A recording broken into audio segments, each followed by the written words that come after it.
Are you ready to enter the Matrix? Welcome back to the Fixed Ops Roundtable 90s Rewind event. Take a moment now to pull out your flip phones and scan the QR code on your screen to vote for the Best Practice Awards that will be announced at the end of the event.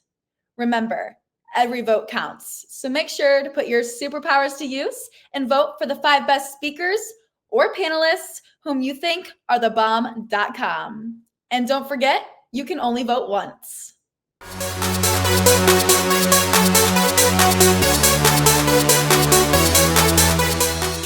For our next segment, we'll get the 411 on 4 of the top companies to put on your radar this year.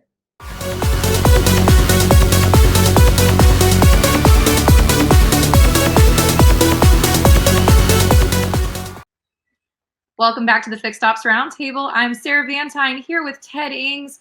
We have an exciting group of people here today, and Anthony Monteiro has assembled some of the best in automotive and some really cutting edge companies that are up and coming. So Anthony, I'm going to kick it to you. Who do we have on our panel today? Well, super excited to be here, Ted and Sarah, again.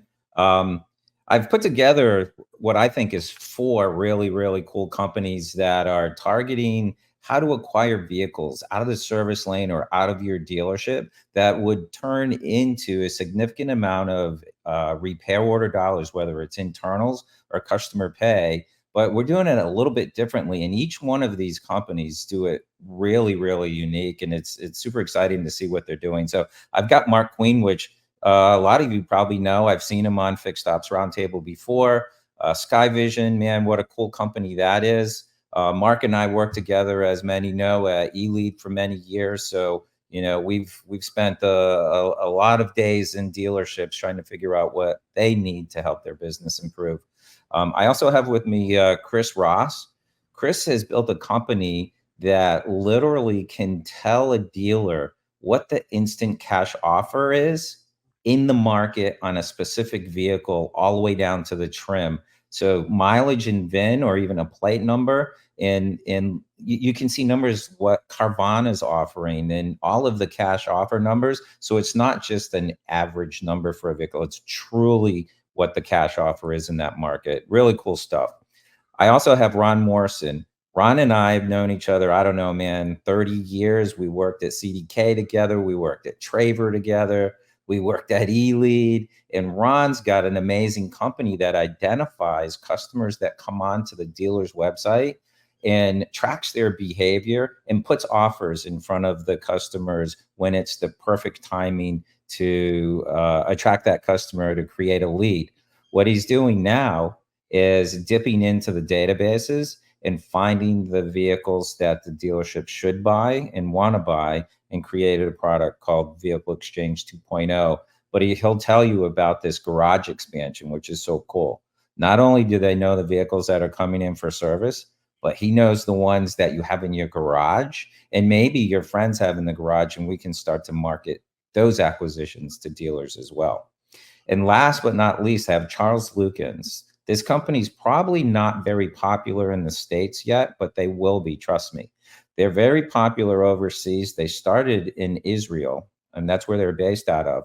But they actually have an app that gets sent via text message or email directly to the customer, and it walks them around their vehicle, and it takes specific angles of each vehicle with a silhouette of that exact vehicle. And if there's damage or if there's anything that's imperfect on the car, their AI will zoom in on it and create a report that the customer does themselves from their home or out in their driveway at work, and that report comes back to the dealership. So if you think about all of these folks of what they're doing, identifying the vehicles, putting the right number on the vehicles, identifying when it comes in the service lane with Mark's product. And then if they're not at the dealership, Charles's product will say, hey, here's the entire walk around of that vehicle, and it might have a dent or a ding, and the customer can't step around it because you have to take the angle before it goes to the next step. Really, really cool stuff. I'd like to let them start, or Sarah, jump on in. Yeah, this is such an exciting panel, Anthony. And I know a lot of the topics we're going to be talking about today are going to be centered around used vehicle acquisition and how recon and those repair orders and customer repair orders, all of these different pieces, how these companies all intertwine on that topic. So just to kick it off first, Mark, I'll start with you on the screen. So how can technology automate the trade-up process so that dealers don't have to rely so heavily on a separate sales process and manning the service lane for that? Hey, Sarah. Thanks, and great to be here.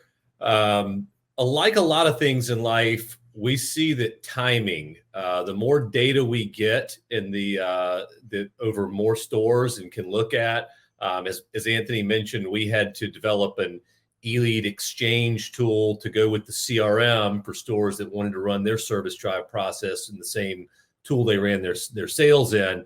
And in watching that morph into today's customer, timing is critical. We see that not many people today want to be bothered with a phone call the day before their service appointment when they're coming in for service, asking do they want to buy a vehicle while they're there. A little annoying.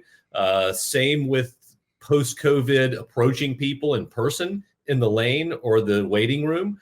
A little less result than maybe in previous years. So what we're seeing is that if the customer is able to become the exchange specialist themselves, or the person that's going to sell their vehicle to the dealership, a very subtle approach. We are acquiring since our system plugs into all the dealership cameras, the first camera read we get of the customer, we're able to ascertain whether that is a good trade-up criteria vehicle. And if it is, we can send a text message to the customer that's an opt-in approach, asking them if they would like to see an offer or offer range on the vehicle.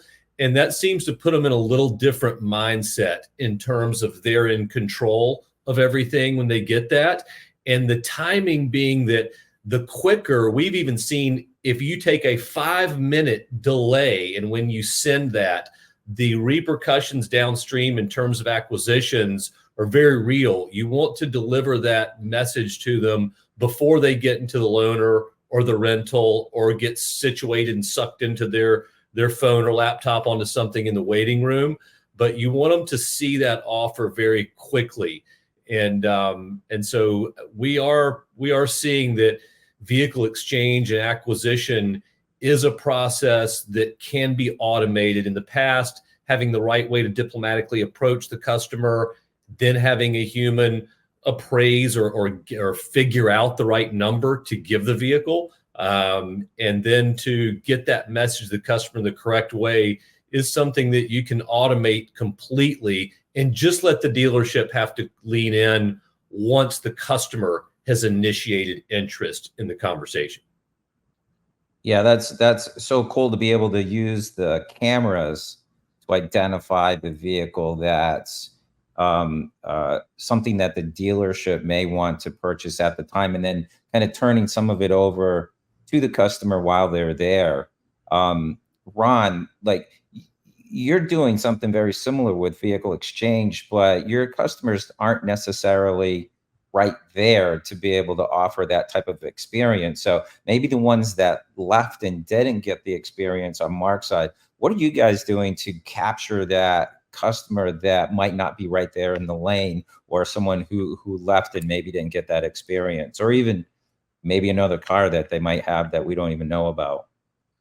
Yeah, that's a great point. And Mark, I have to agree that the speed today really matters because those customers are so distracted, right? They're in the service drive. They either get distracted or they get there, they get there and they already have somewhere else to go in mind, right? Like get me in the shuttle, get me home, or get me in up. So they already have something to do once they're out of the car. So I really can appreciate that quick timing to give them the opportunity to say, yeah, this is something I want to do. And to Anthony's point, what we try to do to complement that scenario is we recognize that a vast majority of customers are either not ready, right? The majority of them are either not ready or they don't want to be, or they're unsure. And so they're moving on.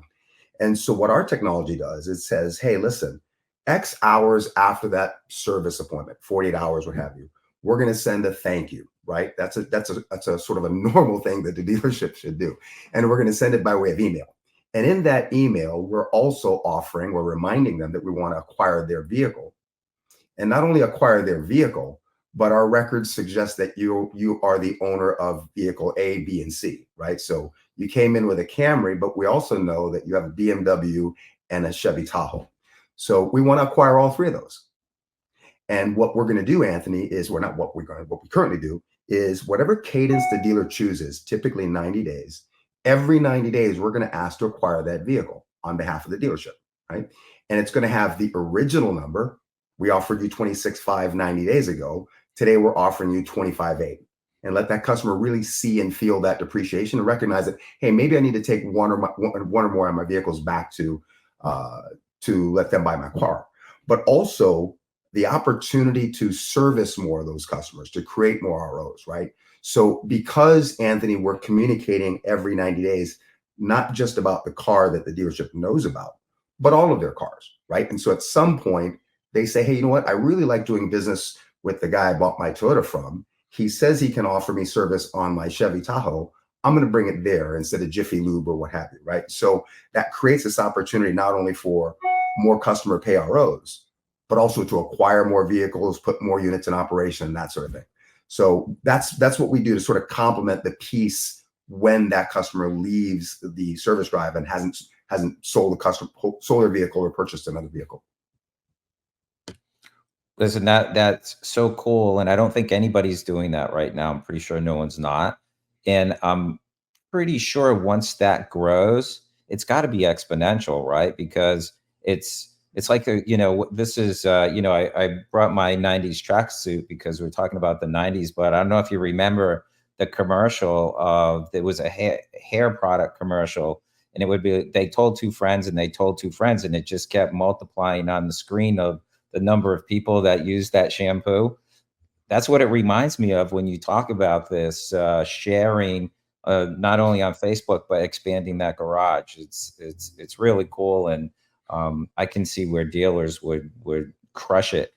Which brings me, and I'm not to leave Charles out, but Chris, how do you give guys like Ron or even Mark, even though they might have their own formula to come up with the value of the car, what do you do that helps them get much closer to a number that the dealership wants to put on the car, not what maybe one of the books say the car is worth, but the number that dealership should buy the car for today and feel confident in that? What are you guys doing? Hello, thanks. Thanks for the intro, and glad to be a part of the 90s throwback. I put in there, 1992 Lollapalooza tour. A lot of fun back in the day there. Hey, listen, this is a great conversation. Some of the topics that I want to touch on real quick is, first of all, the timing. I think that Mark talked about is crucial.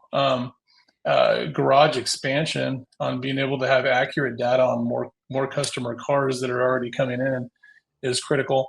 What I want to talk about also is price transparency, and so a little bit of all that, like accuracy, timing, and being able to really convey to a customer that, hey, we're progressive as a dealership, we're modern, and we want to participate in digital retail in a real way, and so what we do is give a higher degree of confidence for the dealer to be able to go craft their own instant offer algorithm, and we give it to them in a dashboard that we call an instant offer builder that allows them in about 15-20 minutes to be able to create an offer on every car that's been made in the U.S. since the year 2000.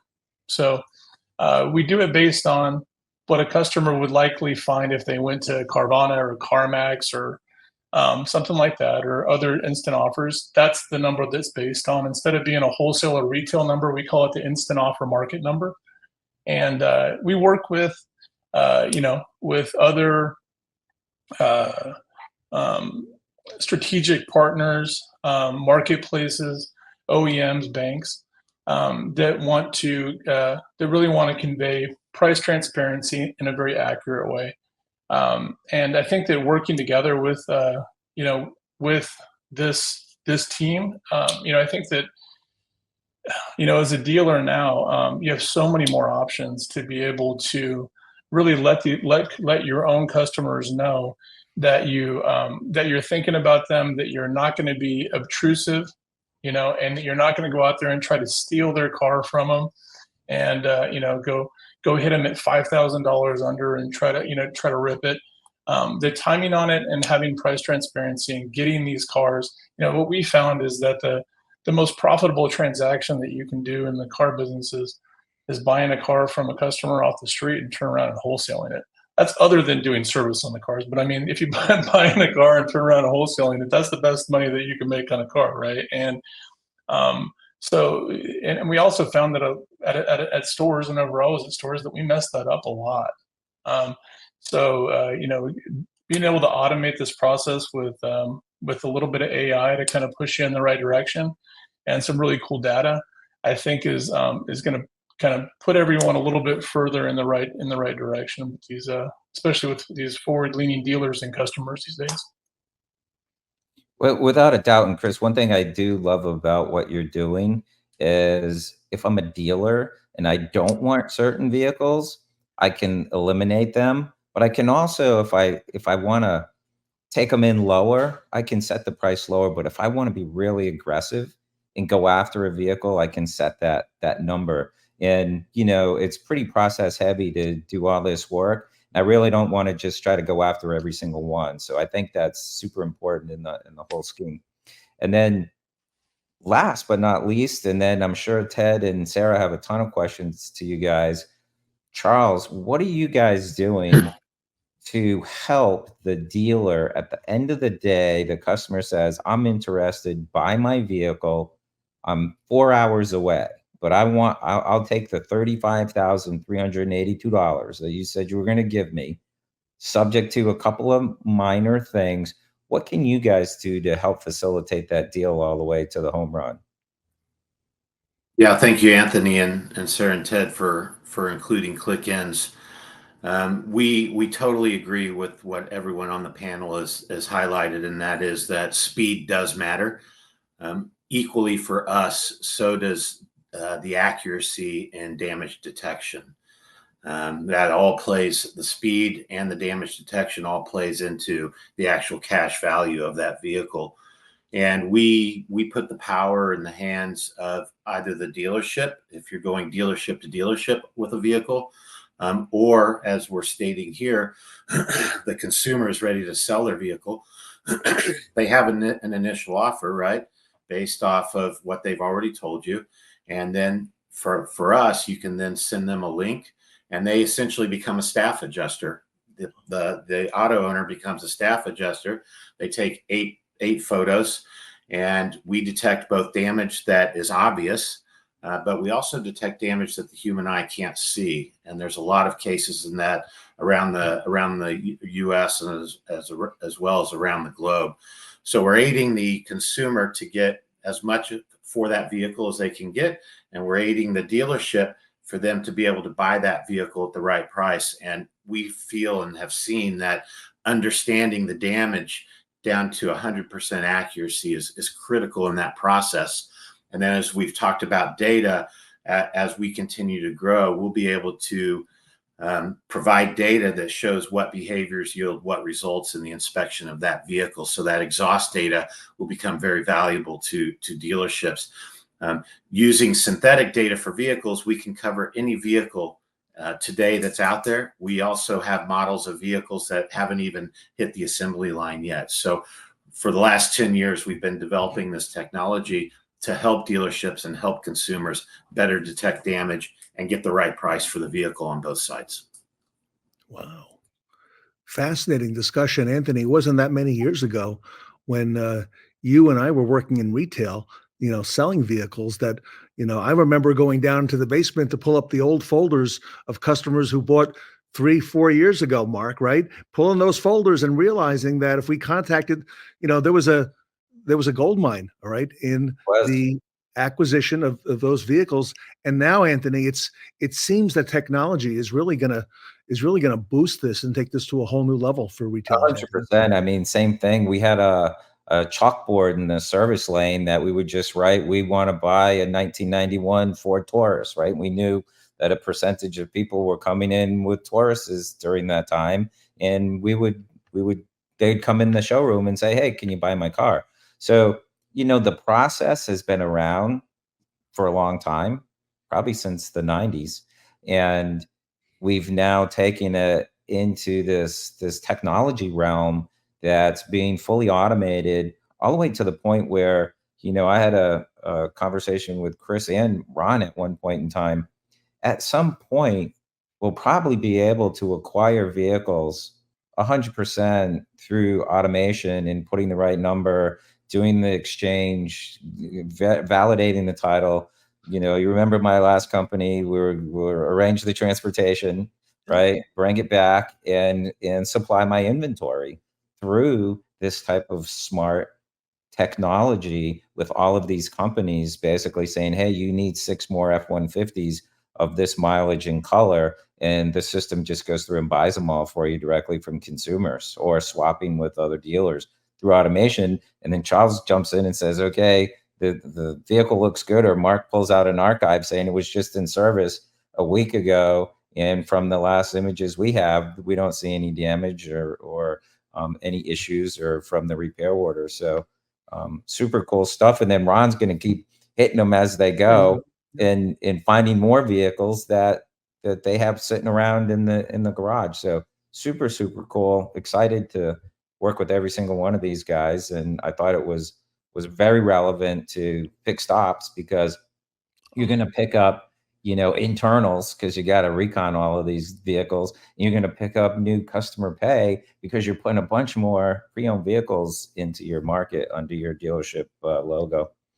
Well, Anthony, thank you for bringing this to the Fixed Ops Roundtable. I'd like to ask everybody, starting with Mark, and then I'll go over to Charles, and then Chris, and then Ron. Mark at Sky Vision, how are we going to communicate? What is going to be the best way to communicate this now to the customer and through the dealership? Where do you see this going? Mark, how's this going to play out? Yeah, the customers are gravitating more towards the text message. That's something that they use in their daily lives more than anything for immediacy. And as a couple people alluded to on this, the fact that you've got to maintain the diplomacy of the departments they're there for service, and service people don't always like sales, doing the bull in the china shop through the repair order that they're going to get paid on. Obviously, if the customer exchanges in most situations or sells their vehicle. However, the text help communication method helps keep too many cooks from being in the service kitchen physically at one time in a lot of ways. And it's like everyone has said, the process has been around, and dealerships have had varying degrees of success with exchange, mostly dependent on a human element. And when you look at their numbers of vehicles they've exchanged and the ups and downs, depending on who's running that process, it is a very breakable process, perhaps the most breakable process in the dealership.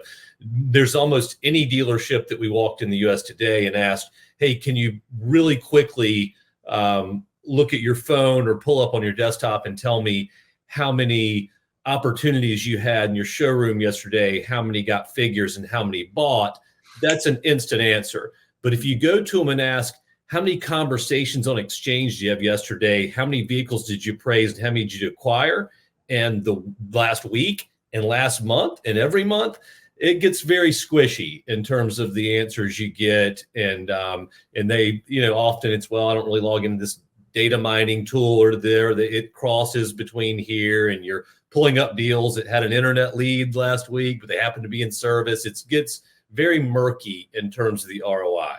And that's why being able to serve that offer in the way they want at the time they're there, and that they're when they could focus on that and capture the opportunity while they're at the store, whether the store has an aggressive process with dealerships, because we see two camps right now. There are a lot of dealerships that have people that physically office on the service area and on the drive that only get paid on what they sell there.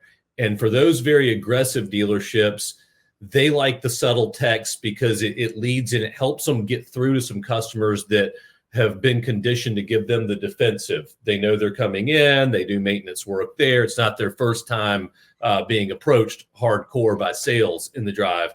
So it helps them break through the ice on some of those. And then a lot of the other camp is that it's really up to the sales reps' own initiative as to who's poaching the waiting room and the drive. And there's not a real structured process there. And so with those, you're letting so many slip through the cracks that would entertain an offer. And so I think that's in terms of where it's heading in the future. One is making sure we're consistently playing the numbers game and giving the offer to everyone that comes in. And number two, giving it to them in a more modern way that they prefer, that lets them control the process. Charles, at Klickens, you're about to go through a very aggressive launch. Congratulations to you, Charles. How do you see the best way to communicate this effectively? What are your thoughts? Communicate us launching in the U.S. Yes. Yeah. Well, there's the traditional methods, right? There's sales 101, reaching out to our contacts. I've been in the collision repair and claim space for 25 years now here in the U.S. And so reaching out to those contacts that I've made over the years, as well as hiring the right sales leader, which we've done, someone who has been in the dealership side of the business for 25 years now, and that announcement will be coming. There's also the traditional methods of attending trade shows. Will be a rental car trade show next week in Vegas, and spreading the word that way, as well as traditional press releases, and just really focusing heavily on business development and sales and reaching out to as many partners like are on this call as possible. One thing I've learned is in the U.S. and doing this, if you think you can go it alone, you're not thinking the proper way. It really takes partners like everyone that's on this call. I like to say a rising tide raises all ships. So we won't go at the sales effort alone. We'll be looking for partners like on this call for points of integration so that we can continue to assist the consumer and the dealerships. But we're fine if we're behind the scenes in the process, and we're fine if we're up front in the process. But I think partnerships are going to be key to what we're trying to accomplish. Well, I think that's right on point, because you and Ron will be integrating and hitting, I don't know, thousands of customers, tens and thousands of customers every week to do an inspection. Yeah, perfect example. You're exactly right. Chris, I've never seen so much focus on those cash offers, okay, and the focus on the service drive and acquisition. Chris, what's going to be the best way to effectively communicate it? Because we're hearing so much about this right now, and your solution is very, very unique in what you do. So yeah, there's several different ways that after the dealer curates and cultivates their own AI automated instant offer algorithm, their ability to publish that, and where they can go out there and have very strategic conversations with customers is there's a whole bunch of different places. We offer a instant cash offer widget they can put on their website that's branded for the dealer, so it doesn't pull the customer off of the dealer's website and put them on a marketplace someplace else. It is branded for the dealer, and it's meeting the customer where they're already at. We also there's a whole bunch of other places where the dealers, kind of like Anthony was describing earlier, where they can exclude certain cars that they don't want to market to. So if they're going to do data mining, there's some expense that's associated whenever you're going out there and talking to customers and trying to and communicating, whether it's SEM campaigns, social media campaigns. you only want to target the cars that you're going to have a higher degree of success with if you're going to go spend the money. And we help dealers do that. So the other places that you would see these instant offers are maybe QR codes and service drives. Like I said, social media posts, email campaigns. If you want customer for life campaigns where you can do a cadence for every month, they get an update like Ron was describing on the difference in their value of their car. That's something that we power. So if you want to publish an instant offer algorithm, we would be the people that you'd like to talk to, I think. And Chris, the name of the company is iOffer. Yep, iOffer.io is how you find us. And again, we connected through a lot of dealers directly, but mostly through strategic partners. And you'll find us powering large marketplaces and a lot of stuff with banks and stuff like that too. So excellent, Chris. And Ron Morrison, I had heard of Pure Influencer, but I never quite knew exactly what you folks do. But Ron, you're in a fascinating space and would appear at a very good time, Ron. Yeah, we are quite fortunate. We did the dance that Charles talked about, right? We partnered with other companies that helped us to grow from 0 to over 1,000 clients today. And as our name, Pure Influencer, suggests, what we do is we focus on opportunities that the store has where we can help more of those opportunities. We can influence them to do business with our clients, right? And we see opportunities online. We see opportunities in leads. Like we're talking about here today, we see opportunities in vehicle exchange. What's kind of funny is listening to Mark, Charles, and Chris, and Anthony. It sounds to me, having helped some of the largest dealers in the country put in a vehicle exchange department, say 5-10 years ago, it sounds to me that even some of the very best vehicle exchange departments today look decades old compared to what Mark, Charles, and Chris are talking about, right? I mean, it's such a quantum leap. It's not like a minor improvement where you've got a store that's doing well with vehicle exchange and they make some minor behavioral process change and now they're doing 5% more. I mean, these guys are talking about automation that not only drives significantly more opportunities in acquisition, but also reduces friction, reduces process control, reduces breakdowns. So that's kind of cool. We're just happy to be a part of it. We believe also that if it's true that roughly 10 to 15% of all those customers that are coming through the service drive today are real acquisition opportunities, then we also believe it's true that 100% of them that left your store are opportunities, right? It's just the timing needs to be right. So we want to be able to be there for our dealer when Susie says, hey, it's time to sell my husband's Chevy Tahoe. And we want our dealer client to be top of mind and say, hey, where's that email? Where's Chris's latest offer price? And where's Charles' link? I'm going to go take pictures of that. And I'm going to show up to the store. And then with my car, Mark's going to also give me an insight. I mean, it's just mind boggling how it makes the best vehicle exchange department today almost look broken. So we're just happy to be part of this. Ron, you're right. And Sarah, these really are top companies to watch and keep our eye on in 2024, Sarah. This has really been an amazing panel, Ted. And Anthony, thank you for putting together these amazing rock stars that have so much knowledge and influence in our industry. You're welcome. It's my pleasure to work with these guys and watch what they do. Anthony Monteiro, everybody, a great friend of the Fixed Ops Roundtable for many years with Trust Monteiro, LLC. Thank you, Anthony, for putting together this panel on the top companies to watch in 2024. Chris Ross with iOffer.io, Charles Lukens with Clickins, Mark Queen from Sky Vision, who we'll be hearing a lot more from here at the Roundtable this week, and of course, Ron Morrison from Pure Influencer. Gentlemen, thank you so much for being part of our panel today at the Roundtable. Thank you. Everybody, the top companies to watch in 2024, here today at the Fixed Ops Roundtable. At AutoFi Pro, we understand the bigger picture. Your F&I department is the heartbeat of your dealership. Your service department, it's the gut health, but that's another story. If your F&I department is underperforming, it can send shockwaves throughout your entire business.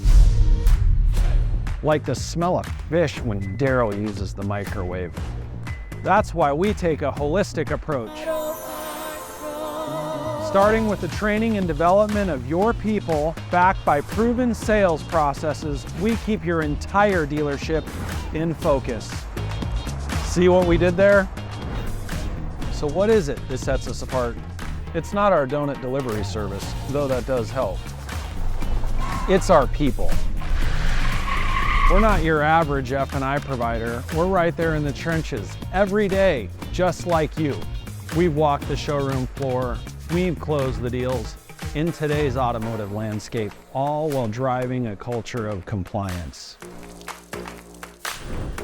Our team is rooted in today's automotive reality. We haven't just read about the changes, we're living them, and we know that yesterday's experience won't shape tomorrow's success.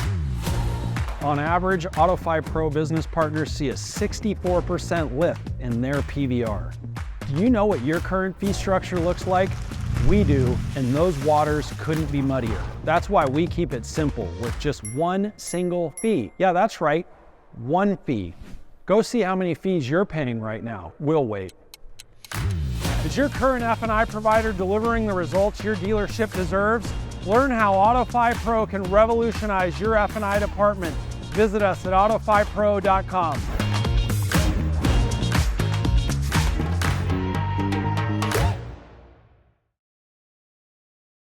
The fixed ops landscape is changing. Discover new, innovative ways to market your dealership by becoming a Fixed Ops Roundtable certified dealer.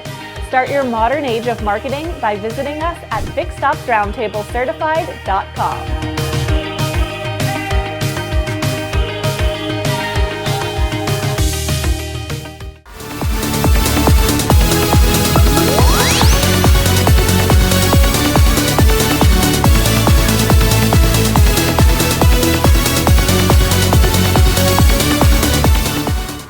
Keep it 110% with our next speaker, Don Newsome from Vaden Automotive, and an interview with Sarah Vantine.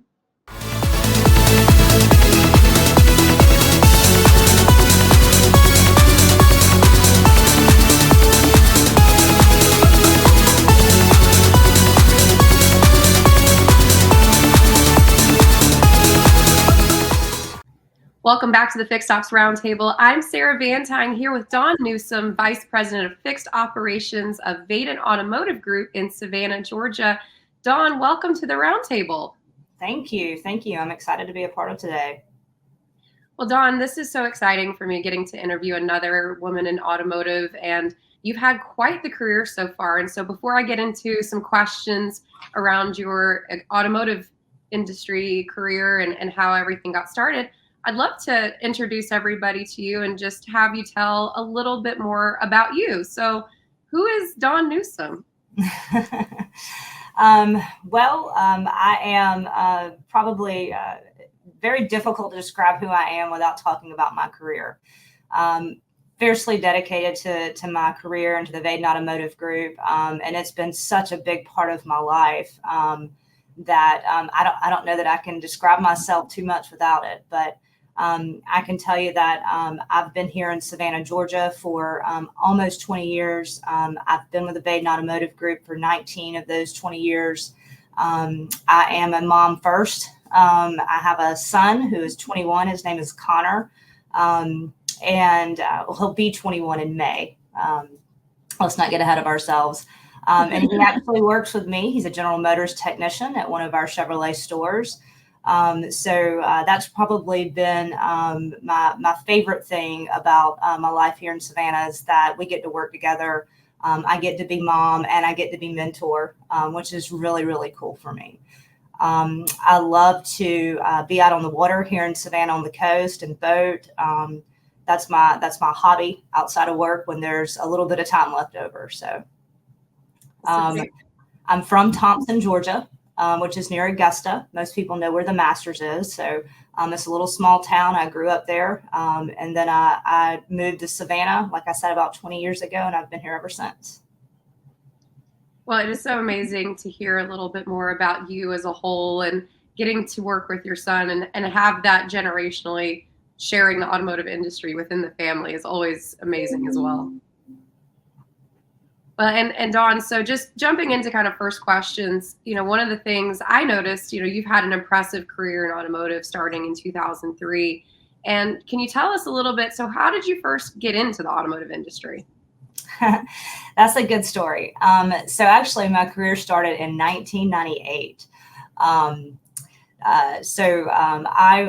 Like I said earlier, I lived in Thompson, Georgia. And this is long before there was, Google, where you could go and look up the best price, or Car Gurus, or, Auto Trader and things like that. And if you were around the automotive industry, then you would remember that everything was driven by a Saturday and Sunday classified ad in the newspaper. And my mom worked for the Augusta Chronicle, and she was in charge of all the classified ads for all the car dealerships in and around the Augusta area. And she had taken me along with her one time to one of the dealerships because they needed to make an adjustment to their ad. And I met the general manager, and I realized that I knew his daughter. So through that connection, I had kind of asked him if I could come and work after I got out of school. I was in high school at the time. And so he allowed me to come and start answering phones in the evenings after I got out of school. So that's really where that was my first start in the car business. It was a Chrysler store in Thompson, Georgia. Wow, that's amazing. And so from that time on, so how did that evolve into your role today of vice president of fixed operations? What led you kind of into the service side of the business?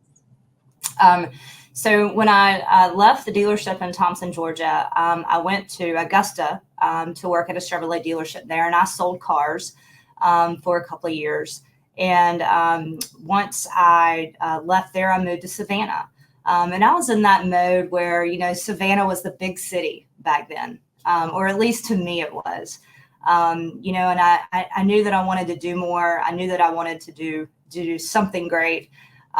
So I decided to pack my bags and head to Savannah, and just to see what I could accomplish there. And it was kind of funny because when I got to Savannah, I was, like a tiny fish in a very big pond. And there were many days I thought, oh, wow, what have I done? But I really started to develop friendships and relationships in Savannah and the surrounding areas. And one of the things that was, I say that anchored me to Savannah was the Vaden Automotive Group and their culture. It's not just, you're not a number, you're a family member. And they really just had a fantastic work environment. And I kind of latched onto that, and not only did they have that, but they had fun at work, which I like that too. So I sold cars for, on the Dan Vaden Chevrolet in Savannah on Abercorn, for a couple of years. And if you remember back then, service was closed on Saturday. And I needed to be off on Saturdays because I had a small child, and I needed to be able to spend time with him on the weekends. And so I raised my hand and said, hey, I'd like to interview for the job back there. And first they told me no. And then I think they came back and, had said, okay, well, we'll give you an opportunity. And that's kind of how I got back into service. And I loved it. I remember thinking as a salesperson, I had no idea how hard a service advisor worked. I had no idea how many customers they saw every day, or how many transactions, or just things and tasks that they had to do. And I remember my very first day on the service lane, I went home and I think I just fell asleep on the couch. I don't think I ate dinner. I don't think I even looked up. I was just so tired. And I was like, wow, these guys work really hard. But I really enjoyed helping the customers. I enjoyed what I was doing. And I just latched onto it and went with it in service. So it was definitely my passion and where I was supposed to be. And it's so amazing to hear, those decisions that we make in the course of our careers around, being a mom, being a parent, and how that influences the rest of our trajectory. And there's a lot of listeners that, are listening today that they've had mentors, and you mentioned, being able to mentor your son and bring him along into the industry. Was there ever a moment in your career that you felt, propelled you to where you are today? Like one specific, moment, role in your career, or specific mentor or event that happened during that time? Absolutely. So I wrote service for a couple of years. And like I said, I just really loved it. But obviously I wanted to earn more money and I wanted to grow my career. And I remember I was hanging out with a friend of mine, and she asked me, she says, "Do you know what you're going to be in 5 years?" And of course, we were very young at this time, and it was just a conversation in passing. And I said, "I'm going to be a service manager."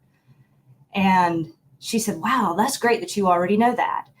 And, it was that moment where I realized that I had a plan and I had to start working on it. And there was an opening at our Nissan store in Savannah for a service manager. The service manager there was leaving; he was moving out of state. And so I worked up the courage, super nervous, to ask the person at the time that kind of had my role with the company if I could interview for it. And I will be honest with you, at first, this was, again, some time ago, but at first it felt like a little, like I had been dismissed and that the answer was no.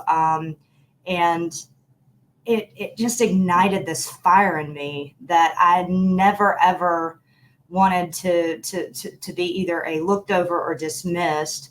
And I knew I had something to offer, and I knew I wanted to do more than I was doing then. And at that time, it just lit a fire in me. And little did I know that even though the answer at the time was no, and I felt the way I felt about it, with it, before we got to the end of the day, he had taken that, my request to the owner, and which was Mr. Vaden, and at the time his daughter Jane. And I was in their office talking to them about, why I should be the service manager at Nissan Savannah. So even though I got no at first, he took that request seriously, and he took it to the table and told the right people. And, it gave me an opportunity to be the service manager. So, and it continued to grow from there. Well, Don, I love that story because you just highlighted so many things that are so important to so many people in the industry. And it's that fire, that collective passion to just continue to move forward and continue, what the prize is, and you're going to go after it no matter what. It's really also a great conversation because I know we have a lot of viewers that watch the Fixed Ops Roundtable, and we have a lot of women that are watching the Fixed Ops Roundtable too. And so we're seeing more and more women consider careers in automotive as a whole. What opportunities do you feel women should look for in our industry? That's an interesting question, Sarah. And, I think that a woman should look for any category in the automotive business that interests them. The great thing that I love about automotive is that if you've got great work ethic and a little bit of talent, you can do anything you want. And it doesn't matter if you're a male or a female. And especially in today's time, I do remember years ago where it was tougher being a female in the automotive industry. But today, I think there's so many of us that have just kind of trailblazed past that. The group that I'm in, we're probably have more female leaders in our corporate office than we do, male leaders. And sometimes we joke about it, but I would say to any female that's interested in the automotive industry or leadership in automotive, to find something you really like. And if you really like it and you're good at it, stand in your space and say what you have to say and be relevant. I love that advice, Dawn, and it's so great. I can tell that you speak this from the heart and that you have so much passion for this. So thank you for sharing that with everyone today. In closing, kind of a last question. I know a lot of dealers are talking today about, what's what's the back half of 2024 going to look like? Gosh, where are we going to be with our fixed operations departments? Where are we going to be at our dealerships? How are we going to be, as the sales side changes and everything continues to evolve? But I want to ask you, either personally or professionally, what are you most looking forward to this year? That's another great question too. So recently, we have gotten into acquisition mode at our group. Our dealer Jane and her son Jack and her husband Peter are on a true mission to grow the company and expand our coverage. And we've been fortunate enough to acquire a Hyundai and CDJR store in Brunswick. We are working on a closing next week for another CDJR store in Savannah. And a Hyundai Point will be in the very near future for us as well. And I think what I'm most excited about is that often in this business, we kind of get used to doing the same thing, or we get very comfortable where we're at. And anybody that knows the automotive business knows that when you're comfortable, you're not growing, right? And boy, has our team been so uncomfortable as we've all been pushed, to perform at the highest level, get outside of our comfort zones with new franchises and new employees and things of that nature. But the thing I'm most excited about is that acquiring the new stores has required myself and then my core fixed team to be pretty nimble. It's required us to trust each other, to operate absent of each other in both leadership and administration roles. And I think the thing I look forward to the most is what my team can do after we've grown and we've experienced that type of challenge together. So I am a true believer that we will perform and lead better at the end of this year than we did last year because we are going through these acquisitions together. And we're kind of in this space where we have to let each other help each other, and it's just really cool to be a part of. I've got a great fixed team that supports me and that supports our company. And I'm looking forward to seeing what we do with each other. Well, Don, it has been an absolute pleasure getting to talk to you and learn more about you and the Vaden Automotive Group today on the Fixed Ops Roundtable. So on behalf of Ted Ings, this has been an incredible panel with Don Newsome, Vice President of Fixed Operations with Vaden Automotive Group of Savannah, Georgia. Don, just want to thank you for being on the roundtable with us today. Absolutely. Pleasure to meet you, Sarah. Thank you for having me. And everyone, continue to stay tuned to the Fixed Ops Roundtable. We have some exciting segments coming up next. Severe versus normal driving. Are you a normal driver, or do you drive in severe conditions? The answer may surprise you. Many common normal driving actions, such as going to work, dropping off kids at school, or going on vacation, can all be considered severe driving by a vehicle's manufacturer.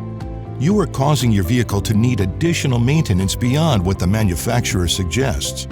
If you regularly drive your vehicle in any of the following conditions: stop-and-go traffic, extreme heat or cold, fully loaded, towing a trailer or boat, engaging in frequent short commutes, driving in mountains or hills, and driving on dusty, muddy gravel or salted roads, then your vehicle needs a higher level of maintenance. Your vehicle's fluids will break down faster, and its systems will be more stressed. We offer BG Premium Maintenance Services with fluids designed to remove dirt and contaminants from your vehicle's systems and protect longer against fluid breakdown. Ask about our premium maintenance services powered by BG Fluids and Equipment today.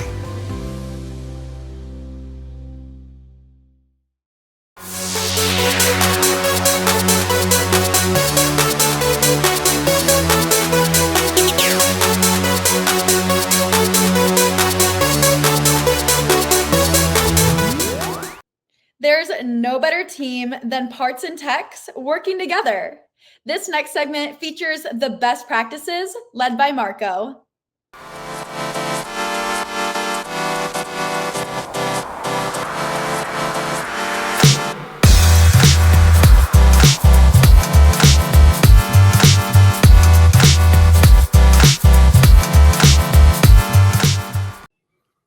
Welcome back to the Fixed Ops Roundtable. We have an all-star panel with us today, led by none other than the extraordinary technician Marco Zwanenburg, who is moderating numerous panels here on the Fixed Ops Roundtable. And Marco had the thought of bringing together parts and technicians, professionals, and even a COO with a fixed ops director background. Marco, welcome, and welcome to the team. Well, thank you, Ted. Thank you guys for being here today. I thought it would be a fun time to put together this panel because we all know there's this feud going on between parts and technicians. And I want to get to the bottom of it as to why, what's going on, and how can we improve this, because we're killing each other's business while we're living under the same roof, which makes absolutely no sense to me. So to help me shed light on this, we got a few very impressive individuals here with me. Starting off with Nick Gianake, Vanguard Ford in Greenlee. How are you today, Nick? Doing real good. Thank you. Thank you for having me. My pleasure. Thank you. Thank you. Tony Owens, my friend, Fixed Ops Extraordinaire. Welcome on board. Thank you very much. Thank you for having me aboard. I appreciate it. Absolutely. My pleasure. Larry Sherman, parts manager for the Nilo company Jaguar Land Rover. Welcome on board, sir. Glad to have you. Very happy to be here and be joining these legendary people. Thank you. Thank you. Jami Alexander, Fixed Ops Professional TBA. Something big brewing for her, and we're going to find out. Oh, no, I shouldn't say that. My bad. Fixed Ops Professional. So, Jami, thank you so much for being here, and we're looking forward to hearing your take on it because you are a little bit different when it comes to the parts and technician situation. Absolutely. Thank you for having me. Shawn Parrett, sir, glad to have you on board. Mercedes-Benz Van Center Warner, how are you today, sir? Man, I'm happy. Thanks for having me. Another edition of What Would Marco Do? Exactly. Marco gets the best together, then we'll talk about shit. And here, last but not least, the Ed Roberts. Sir, thank you so much for joining me on this panel. I'm honored and a pleasure to have you. It was an absolute honor to get the invite. Glad to be here. Perfect. So, gentlemen and lady, shall we kick it off? I have a question for all of you. Me being a technician and most of you working in parts, we want to streamline the process of the technicians requesting parts and parts being able to not only just price out the correct parts, but also make sure that either they are on hand or get a good estimate on when they can be in the store. Now, what we have found is that the lingo that technicians use is not always clear to parts. Is this something that you guys come across? Let me start with you, Nick. Yeah, definitely. There's always a definition problem between understanding what gadget and widget is needed between a tech and the parts counter person. But, you know, we're not afraid to get up from our chair and go out to the stall and get a hands-on view. I feel like that's necessary in today's times with all the electronics and everything that's in these cars, because definitely the terminologies are different between the technician side and the part side. Absolutely. Thank you. Shawn, being in the commercial vans mostly, what is your take on the lingo and communication issues? I think lingo is not really an issue because we're all in the same field. The biggest thing we have is making sure we got what type of hose and sensors are confusing. We have a exhaust gas temperature sensor versus an exhaust temp sensor. You start seeing those a lot, and the last thing, they're two different things, as you guys know. But I think that's the biggest thing, is keeping track of what's what and making sure what the technician wants is what you hear. Perfect. Thank you. Thank you. Larry, I'm coming to you, being a fellow JLR brother. I feel, I go through the same pains as you do, but on the other side of the counter. What is your take on this? Yeah, no, absolutely. And this has been an issue, oh my gosh, for decades and decades, if not forever, back to, Bedrock Motors and Fred Flintstone trying to figure out what he needed, Seems like that's how long I've been doing this.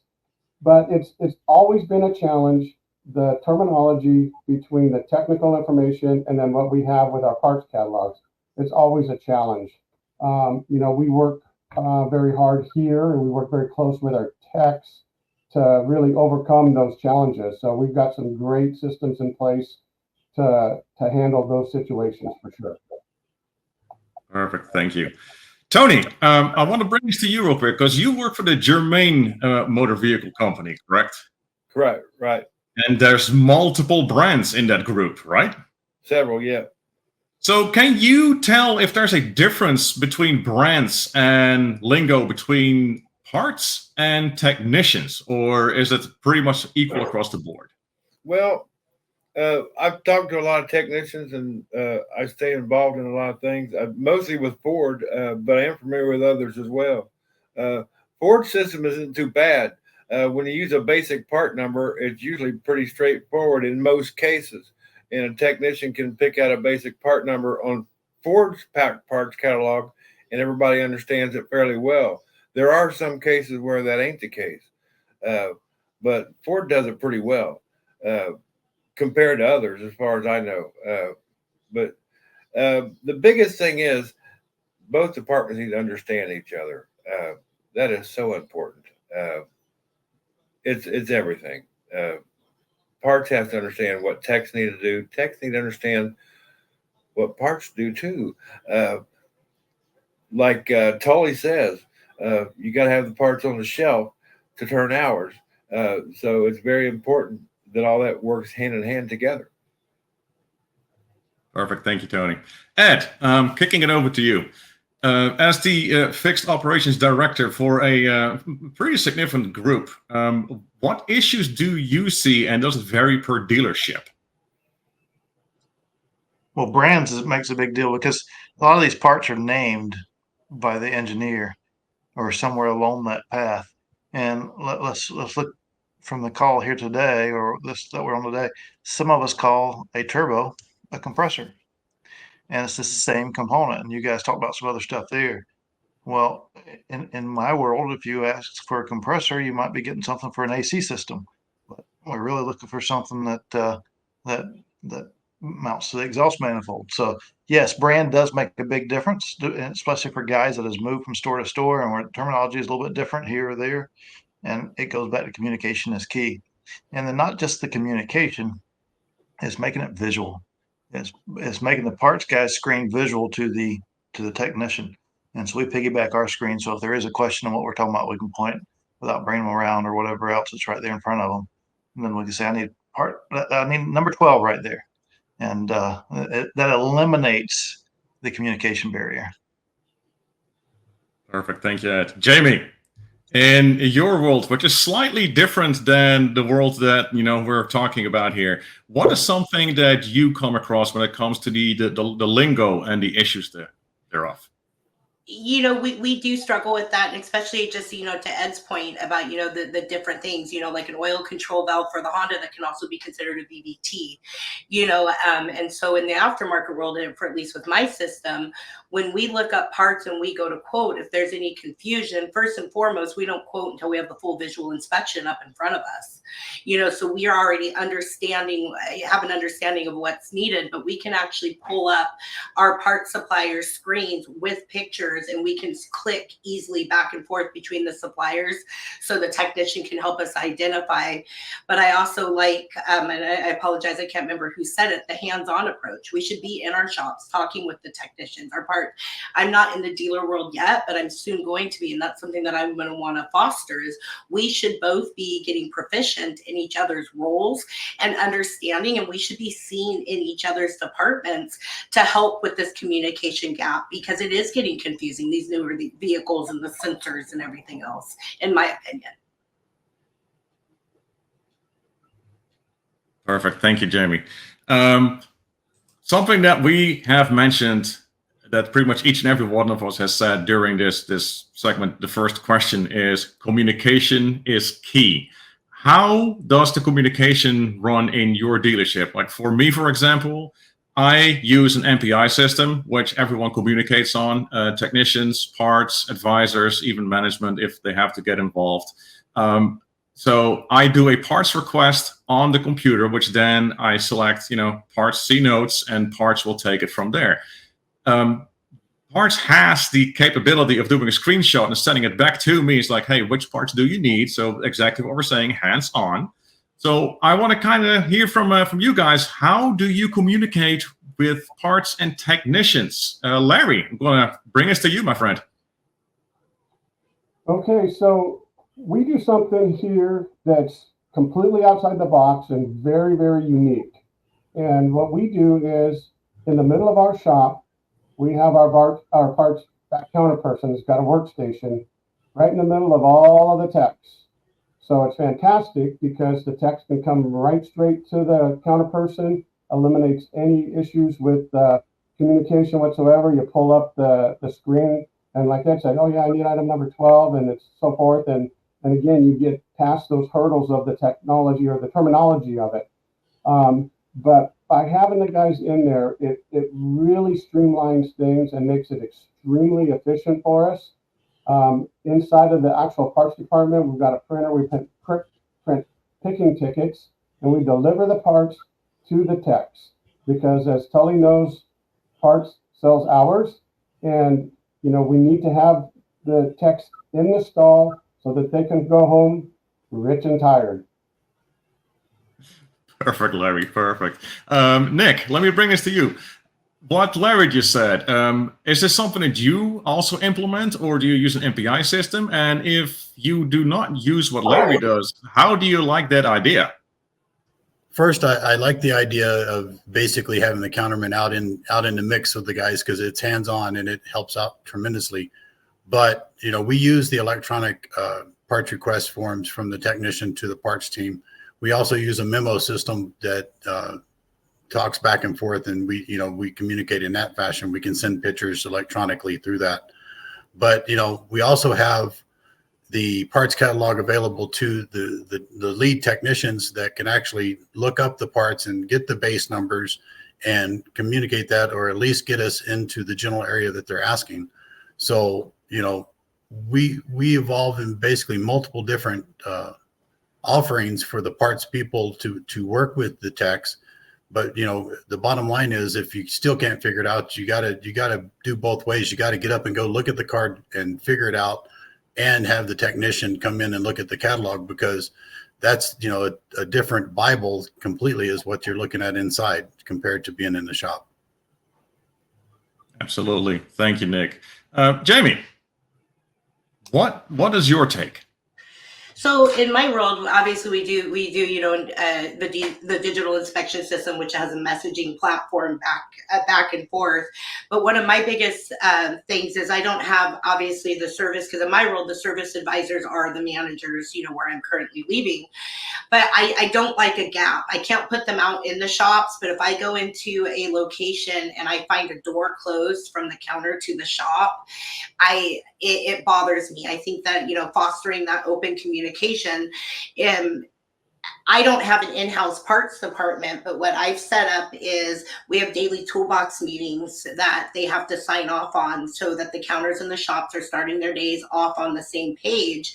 And one thing that I asked to be talked about a lot on that is the technicians being able to let the service advisors know what those incidental parts could be with the jobs doing the jobs. So that way it helps with efficiency and flow. And then when we order the parts, I have a system where they come in, the parts delivery people will come into the front so we can check off and verify we have all parts. And then we have the vendors deliver them to the bays for the technicians, and a sign-off sheet for everybody to make sure that we're keeping everything going.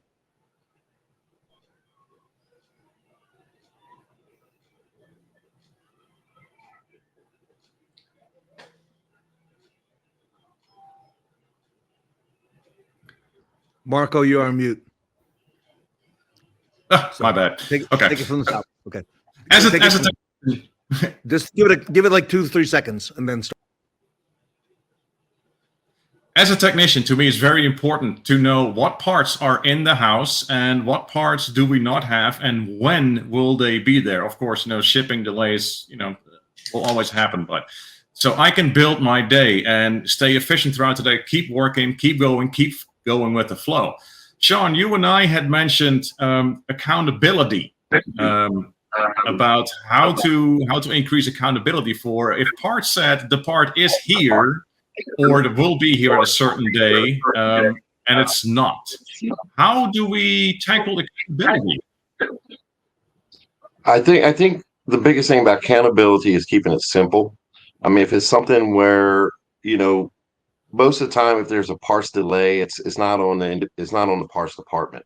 There's either it's the manufacturer, the vendor that we're waiting on. I said, but the biggest thing about it's we all have to realize in the real world, accountability sounds easy, but it's not as easy as it sounds sometimes.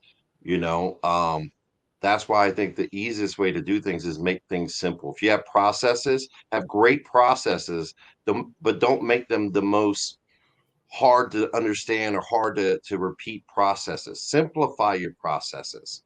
And I think that helps with accountability more than, you know, threatening to, you know, write somebody up or trying to see how many times the wrong parts are there. Make simple processes and then make it easy for your people that they're not worrying about stressing out, ordering the wrong thing, not getting the right thing. So I think that's the biggest thing about accountability, and hold your managers accountable too. Don't let them use the counter people, the parts advisors, as scapegoats, which sometimes happens. So I think that's the biggest thing. Just simplify processes and then really hold the people accountable, but also put them in a situation where they have some skin in the game as well. You know, we all know the technician is the loser anytime there's an issue with flat rate, other things like that, time, stress, all those things. I think what you have to do is you just have to devise a plan that everybody is accountable. It hurts not just the technician, it hurts the parts department, it hurts the service advisor if there's an issue. Absolutely. Thank you, Shawn. Those are some great points. Thank you so much. Tony, what is your take on accountability and how do we foster it? Well, the big thing as far as I'm concerned, and I believe this, a lot of people disagree with me, but I believe that if you got a great culture where you work at, it's a great place to be. People will hold themselves accountable. Everybody tells me I'm too nice, but if they respect you, they will hold themselves accountable in most cases. You know, the parts situation. We could do. I like Larry's idea. We have a new DMS, but it doesn't. The technicians can put on there what they want, but there's no pictures. I think it's very important that parts and service technicians need to see a picture because there just needs to be a better way to do it than that. Perfect. Thank you, Tony. All right, Ed, I'm bringing it to you, my friend. Accountability. What is your take on that? So I have a little different take than the rest of the room, I think, but it all ties it together. And it, like Shawn said, you got to make the processes simple. And if you make them simple, they're followed. If we make them complex, then we're going to find workarounds. We're technicians. We're going to find a way to be efficient. And complicated is not efficient. But in addition to it, is the accountability element comes along with. It's not just the technician.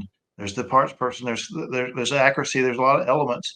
And like Shawn also said, is the technician's already lost. He's already lost the time when it's the incorrect part. And so if we want to go out and counsel them because of an issue that the vehicle's not fixed, because the part didn't get there, whatever the situation may be, it still falls back on the technician. It was supposed to be done at 3 o'clock today and it's not done. And but it isn't always the technician. It is, we didn't have a process to follow, or we didn't communicate on when it could be there. So we assumed that it could be done by 3 o'clock because it's only this. Well, we didn't have this. We sold the last one. It's all about coaching, and it's about coaching the entire team towards the common goal. And that ties back to what Tony said with culture. And if we coach the entire team to what the true goal is, and that's to take care of the customer, if we look at it through the customer's lens, then we are communicating better. And when we communicate better, that's one of the foundations that builds that culture is we're all on the same page. We're pushing towards a common goal. And then the responsibility comes into place. I like using responsibility more so than accountability. Accountability to me sounds like I'm going to go knock somebody's head off because something didn't happen. but it was your responsibility to get that done. Why isn't it? I've created the opportunity to ask questions. Perfect. Thank you so much, Ed. Nick, quick question for you on accountability, or like how I said, responsibilities. Would it be easier to foster that with punishments or positive reinforcement? What is your take? First and foremost, positive reinforcement is the key. I mean, you don't want to punish, because you start, you got to be level-headed about things, number one. Number two, if you go into a situation and you're upset, or you come across angry, the walls are starting to get built up, and you don't need those type of silos in your departments or amongst each other. You got to coach, you got to talk to them, you got to, responsibilities. You have a responsibility to make sure that, number one, the parts are got, number two, that technicians are handled as quickly as possible, because again, lost time is lost money and lost wages. But again, we also tend to forget who is the ultimate thing and responsibility. And it's not the parts department, it's not the service department, it's the customer. The customer is key. If without the customer, we don't have a business. We need to make sure the customers are handled quickly, and that is helping the technician and helping the advisor. But getting those cars back on the road and that customer happy brings up return business. So responsibility is to take care of the customer, which falls taking care of the tech. Perfect. Thank you, Nick. I really like that. So a few things that we have mentioned here is culture, for example.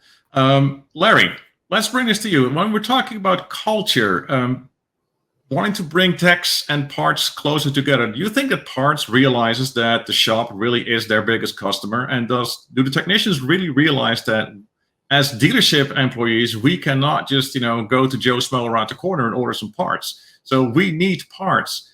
How do we foster a culture between parts and technicians to really embrace the common goal, like Nick brought so nicely, take care of the customer? So one of the things that the great Tully Williams has installed throughout the Nilo company across the board is the pay plans. So our pay plans are tied to technician hours. Okay. So how do we bring that together? If we got the right part, we're going to hustle. If we get the part to the tech fast enough, he's going to get it done. He's going to produce more hours. Parts does sell hours. And so, that kind of helps break down that wall, because we're all paid the same way, right? So we're all working on trying to get the tech as many hours as possible. And I know you guys talked about, tech losing time and things like that. And it's not uncommon when we've got a technician that, lost some time because we misordered a part or we did something like that. I sign off all the time on paying the tech his time that he lost. Why should he suffer? So, we break down those walls, and, that really helps completely with the culture, because, we are a team. That's core value number one at the Nilo company, is we are a team. And, I believe that starts from the top down. Absolutely, Larry. Thank you so much. Those are some excellent points. Shawn, what is your take on the culture and how to foster it between parts and technicians? I think the easiest way is that communication. I mean, I don't care how nice your technician is. They're sooner or later they get tired of getting wrong parts, or like, oh yeah, I forgot to tell you. They're just not checking and things like that. So I think as long as the communication's there, they don't even have to have the same personality. You can have a happy person and a quiet person. They have totally different personalities. But as long as you have communication, accountability, I think that is what fosters a great relationship between your service and parts department. Like, as soon as you find out there's an issue, first thing in the morning, it's supposed to be coming in. Check to see what's coming in. Every one of us gets packing slips, tracking numbers, something that says, hey, this is what's doing today. Check it in the morning. Let the technicians know before they plan out their day, or they pull the car in, or they turn down another job. Do those type of things, rather than if your order is supposed to be there by noon, 2 o'clock comes, you go, oh yeah, I forgot to tell you it didn't come in today. Everybody gets a pass. You'll get a few of those, But when you're the guy out here, hey, good morning, they know they can check, especially those with electronic ROs, they know they can check by, say, a certain time every day that, hey, good news, parts tracking shows is doing FedEx. They can go, okay, great, let me pull this car in. So when it gets here, parts here is just in time inventory. So I think those two things, and we always talk about those two things, you don't have to have a person trained 20 years to do those things. You can hire a new guy that can communicate those things, so that's my take. Excellent. That's fantastic, Shawn. Thank you.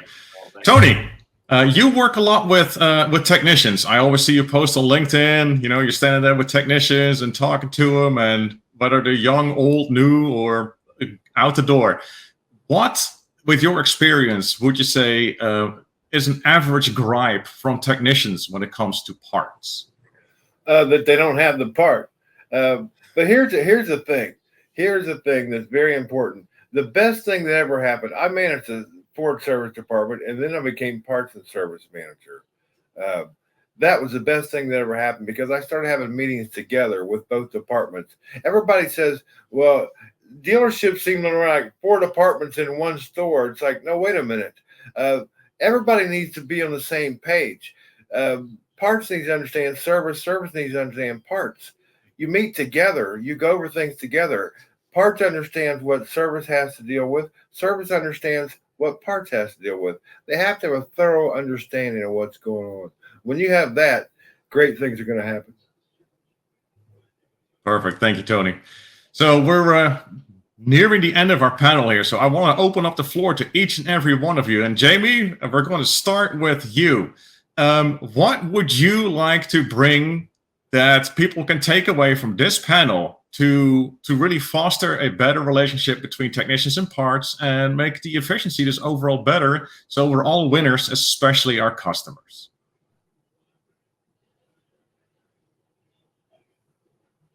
I think culture and accountability go hand in hand. I don't think you can truly have one without the other.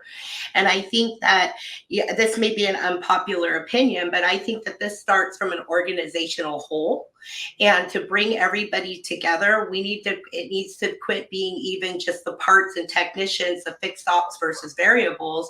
We need to all be on the same team and be accountable to each other, and fostering communication, and having clear, concise processes, like everybody's saying, that are simple. Because the more simple they are, a tool and process is only going to be as good as somebody's going to use it. And then it gives us the ability to have a shorter opportunity to be able to find the disconnects and make course corrections a lot quicker. And instead of having the end goal, which is our employees first, but our customers satisfied, and we're keeping retention, and we're being able to deliver the experience and have the experience for our employees, in my humble opinion. Perfect. Thank you, Jami. Nick, what is your best practice that you can share with us that you would like for people to take home? Best practice, basically what I would suggest is a takeaway from this is, parts and service needs to be one team. The parts manager and the service manager need to be as best friends in business as possible. That way, hand in hand, we know what's going on. So ultimately, the parts and service, we need to be one. We need to be, not having these bickering sessions and having, team building sessions together. That way, we can focus on what's true. And again, I said it a little bit ago. Our customers are the most important thing in our life. Is without them, we are nothing, and we have to be one team and one goal. And that's where I'm going. One team, one goal. I love it. That's a great one. Tony, your turn, my friend. Well, communication is everything. You have to have communication. It is so important. The biggest thing that people can do is to really understand their people, understand what their issues are, and communicate with them and understand them. Everybody needs to have a thorough understanding, and not run it. It's not a me. There's no I in team. Everybody has to work on the same team. Communication is everything. If you have communication, you have mutual respect, you have accountability, you have it all right there with communication. Excellent. Thank you, Tony. Larry, best practice, my friend. What do you have for us? Well, I mean, we could go into a bag of tricks that go on forever, but, let's talk about best practice. Let's talk about the core values of the Nilo company as we head into year 103, right? And Tully will tell you this, because this is the success, the core values of the company. We're a team. We respect each other. We encourage self-improvement. We hold high expectations. We enthusiastically value our customers. All those things, that's the meat and potato that makes up the company. So when I look at best practices, yeah, we can talk about running the parts out to the techs and so forth, but it's really got to come from the leadership and the culture.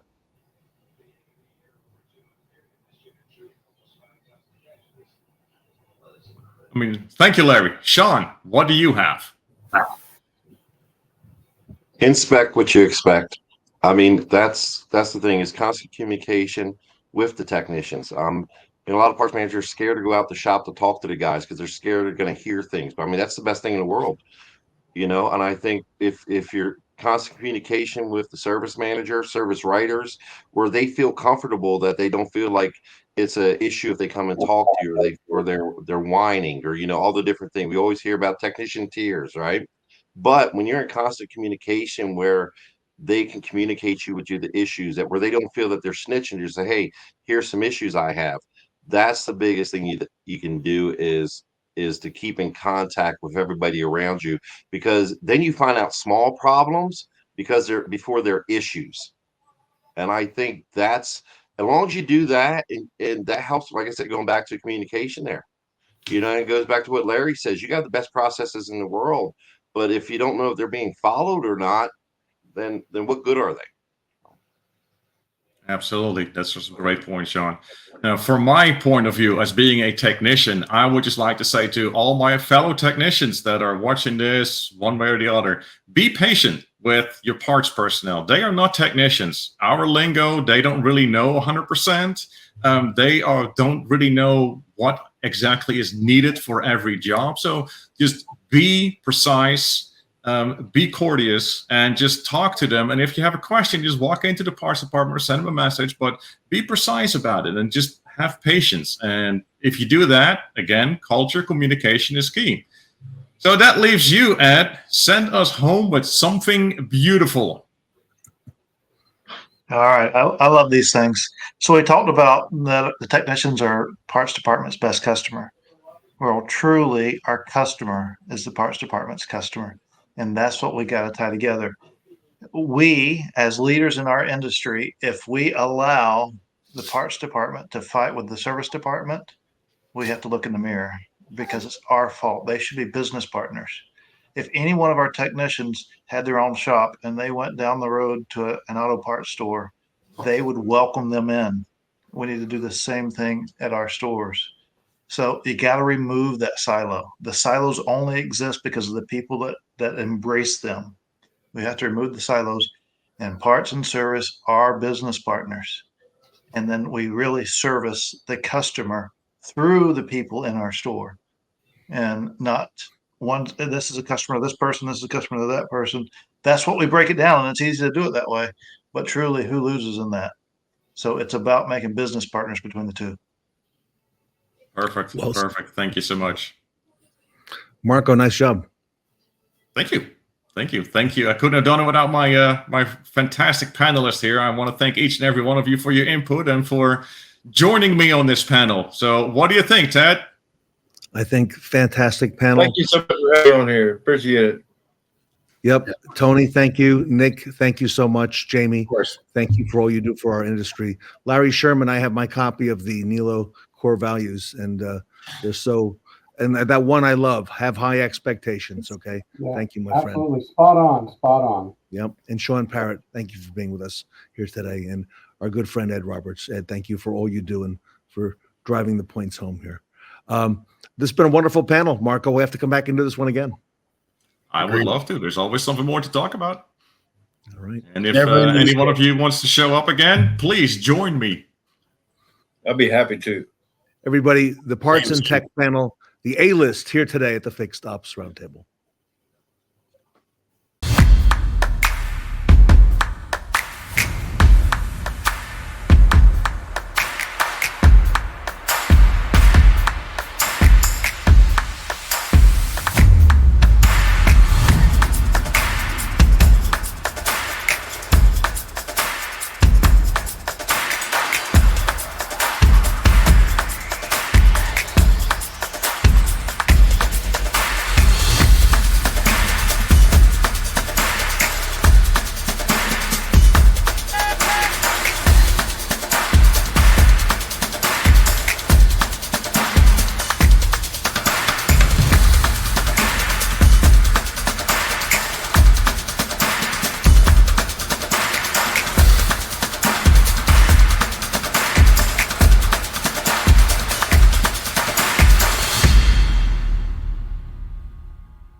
Dust off your old DVDs. It's time to hit play on the 90s Rewind with the Fixed Ops Roundtable.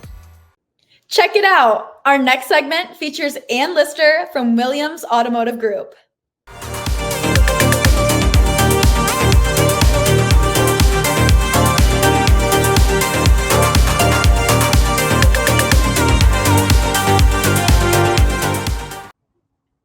Welcome back to the Fixed Ops Roundtable. I'm Sarah Vantine. Today we have Ann Lister, Service Manager at Williams Auto Group with us, and we're going to be learning a lot more about Ann and her role in fixed operations. Ann, welcome to the Roundtable. Thank you, Sarah, for having me. I'm excited to be here. Well, Ann, you're no stranger to the Fixed Ops Roundtable, but this is an exciting segment for me because I am so eager to get to know you and to learn more about your career and your personal life. So, to get us started, and talk to us a little bit about your career. You've had a lot of experience in automotive, but how did you get started? So really funny. I was in personal lines insurance for 15 years, and I've been in this role now for just over 12. So when I was done with personal lines, I had my second child, raising my child, and thought, what do I want to do? I had a friend that was in the VP of operations, and he kept trying to get me to come on board. And I was like, the car business, not even in my wheelhouse, not even something I ever thought of. And I put it off for a couple months. But then I wanted tickets to an event that they were sponsoring. So he said, I will give you the tickets if you come in and talk to me. So I came in and talked to him, and then the rest is history. So he got me in the door as marketing. That lasted like 2 weeks, online marketing, because he knew I'd hate it because I want to be with people. And then he's like, hey, go help in the service department for like, a couple hours a day. Oh, okay. That lasted a month. And then, oh, hey, effective, July 1st, you're the service manager. I could tell you if your car was a pretty color. That's about all I knew. But I had a really great team of technicians that loved to share their wealth and their knowledge. I had great mentors. So here we are, over 12 years later, I am a female service manager. Well, that is so incredible, Ann. And I think it's so interesting because we're hearing, so many people talk about their experience and how automotive was almost accidental, but it completely shapes their entire lives. And speaking of lives, we all have lives outside of our jobs and outside of our careers. Tell us a little bit more about your personal life, your family, your hobbies, and your interests. Sure. So I am married and I have 3 children. So my oldest, Katie, is 25.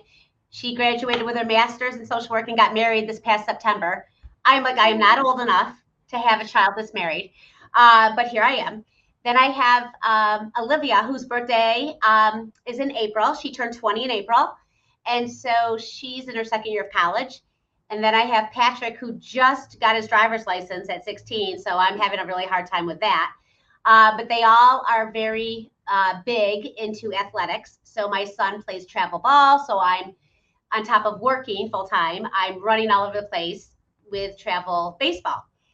And my daughter Olivia played soccer in college. So I was doing that.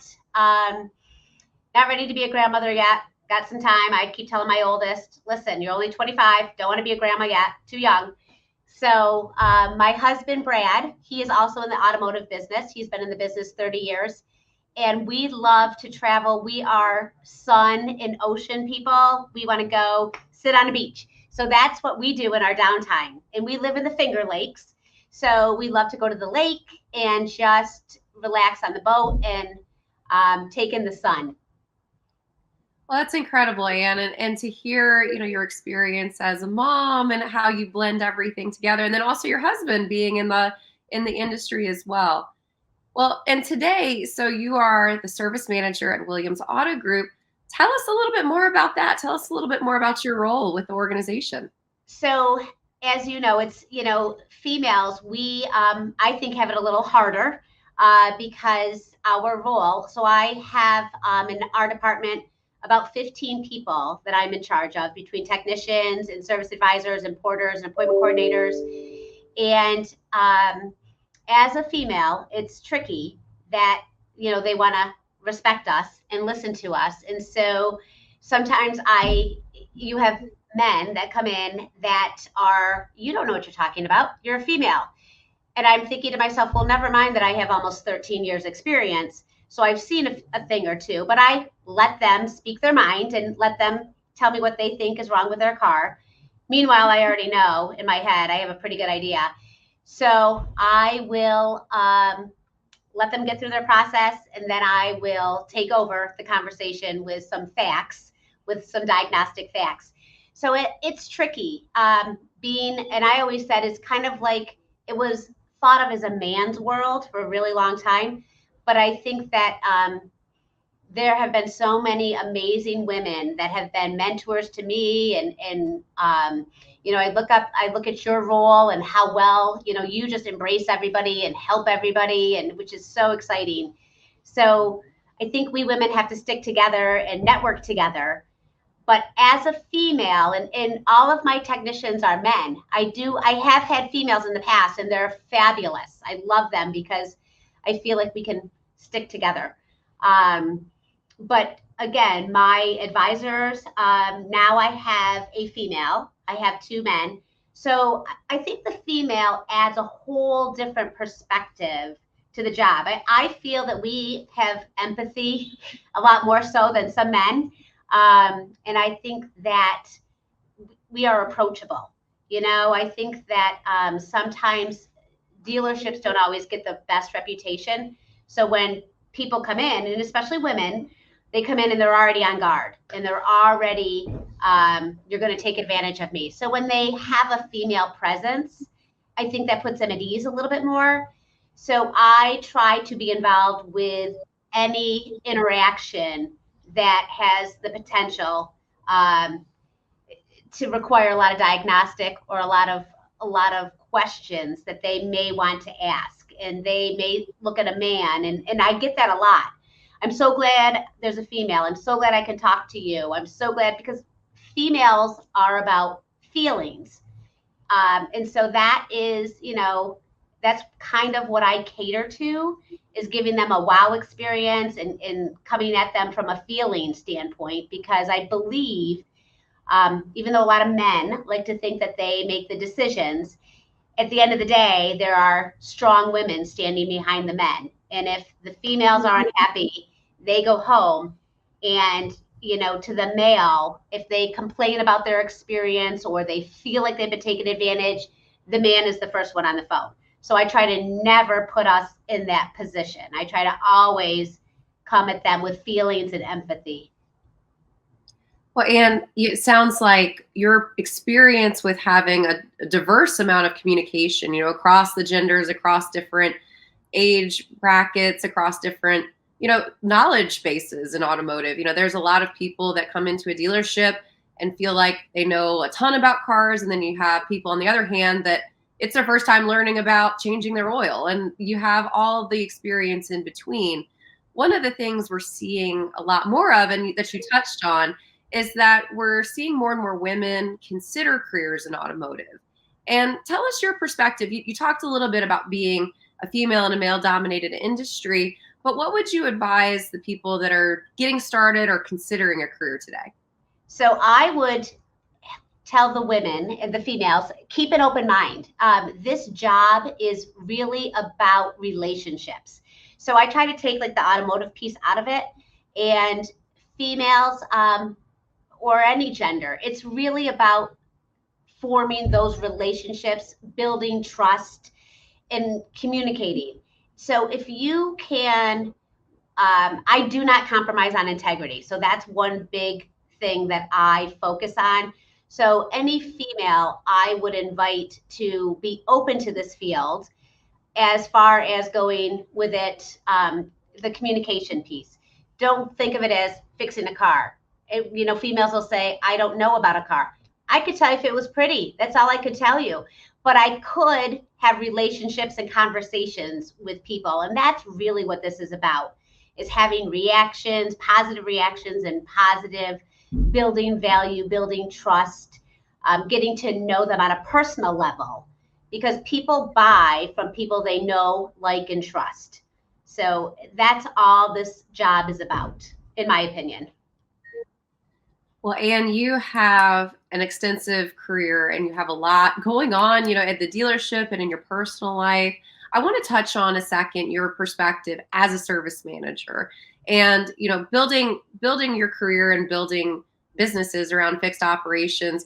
A lot of dealers right now are thinking about, okay, well, what should I be looking at, or what are the things that I should be paying attention to this year as it pertains to fixed operations? So from your perspective as a service manager, what are the things that you're working on at Williams Automotive Group right now? So right now, retention is probably the number one. So we want to keep all the customers we have, and we want to grow our book of business. So we are really deep diving into digital MPIs. We're really deep diving into transparency. So every multi-point inspection is now digital, so that we can show the customer their car, their technician, kind of give them a sense of onus with their vehicle. So what we are really focusing on, like I said, is transparency and the digital piece of it, really retaining what we have and continuing to build on that. So I think that the other dealerships in our area, nobody is doing the digital MPI. We are the only dealership right now that is doing that. And the customers, the feedback has been amazing. So we can track that. We can see who's doing it. We can see what customers are opening it. We can see what customers are approving the work on the estimate that goes to them. So it's almost like we are giving the customer full control of their destiny of that vehicle and the maintenance of it. So I believe that, we always are up against the independents. So we have to do things that set us apart. So right now, I really believe the digital MPIs are key in that. You talked a lot about transparency and the importance of integrity. And so it sounds like the digital MPI piece that you've implemented is really successful in your group. Yeah, the customers really love that. And we get their feedback on callbacks. We get their, a lot of our customers wait. They're waiters. They don't drop off. So we'll go out to them in the waiting room and ask them, you got a link. Let's open it. Let's look at it together. And their reactions are so positive. And so, especially the females, like, oh my gosh, that is so cool. Can I send this to my husband? Because seeing is believing. And so we really are full force with that. It's not an option not to do it. Well, Ann, in our final few minutes, I would love to ask you, here we are. It's almost June. We almost have 6 months left in 2024. What are you most looking forward to in the last half of this year? So we have some new staff. And we are implementing some new programs. So I am really looking forward to getting our processes really hammered out and learn and teaching these new staff members what our processes are, what our culture is. We work with the BOCES and the tech schools here. So we're really hammering on getting involved and taking on interns. So the second half of the year, because they'll be graduating in May and June, is bringing those kids on and partnering them with a mentor and learning the dealership way. So we have a lot of training that we still do every single day. And even myself, constantly looking on, you can find anything on YouTube. You can find anything on, there's podcasts and webinars, and the Fixed Ops has been so amazing with the information. Everybody is so generous with their time. I really have learned so much from this group, and I know I can reach out to anybody at any time, and they're always so kind and generous with their information. So I'm going to continue to grow all of those connections and continue working with the Fixed Ops group, because the sky's the limit. So, Ann, thank you for sharing your perspective. It's been so refreshing to get to learn more about you. And if anybody wants to connect, what is the best way to go about it? So you can reach me on our website, williamshondaelmira.com. I'm also on LinkedIn. You can find me there. You can find me on the Fixed Ops. I'm always on there. I'm on Facebook. I'm everywhere and anywhere. My email is alister@williamsautogroup.com. My cell phone, 607-857-5247. I would love to connect. I would love to encourage. I would love to help anybody and everybody that is interested in this field. I think it's very important that we grow them from the ground up. Well, Ann, you mentioned the importance of mentorship and how it's impacted your career. And here you're offering your mentorship to others as well. And so thank you for being part of this event today. And everyone, Ann Lister, Service Manager at Williams Auto Group. Thank you, Sarah. Everyone stay tuned. We have some other exciting segments coming up next on the Fixed Ops Roundtable.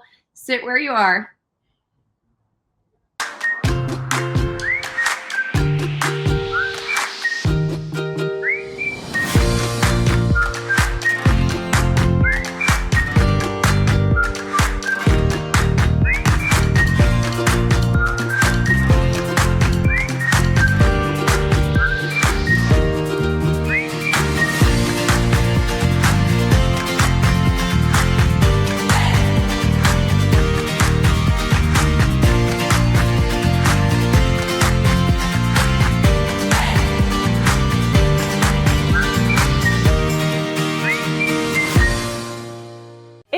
Discover a brighter future together.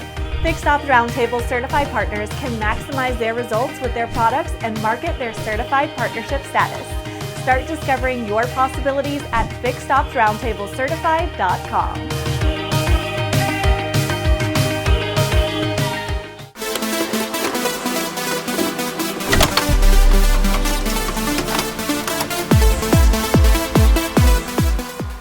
The two leaders in remote services, US and Western Canada, unite for our next segment with Ed Roberts and Damon Egan.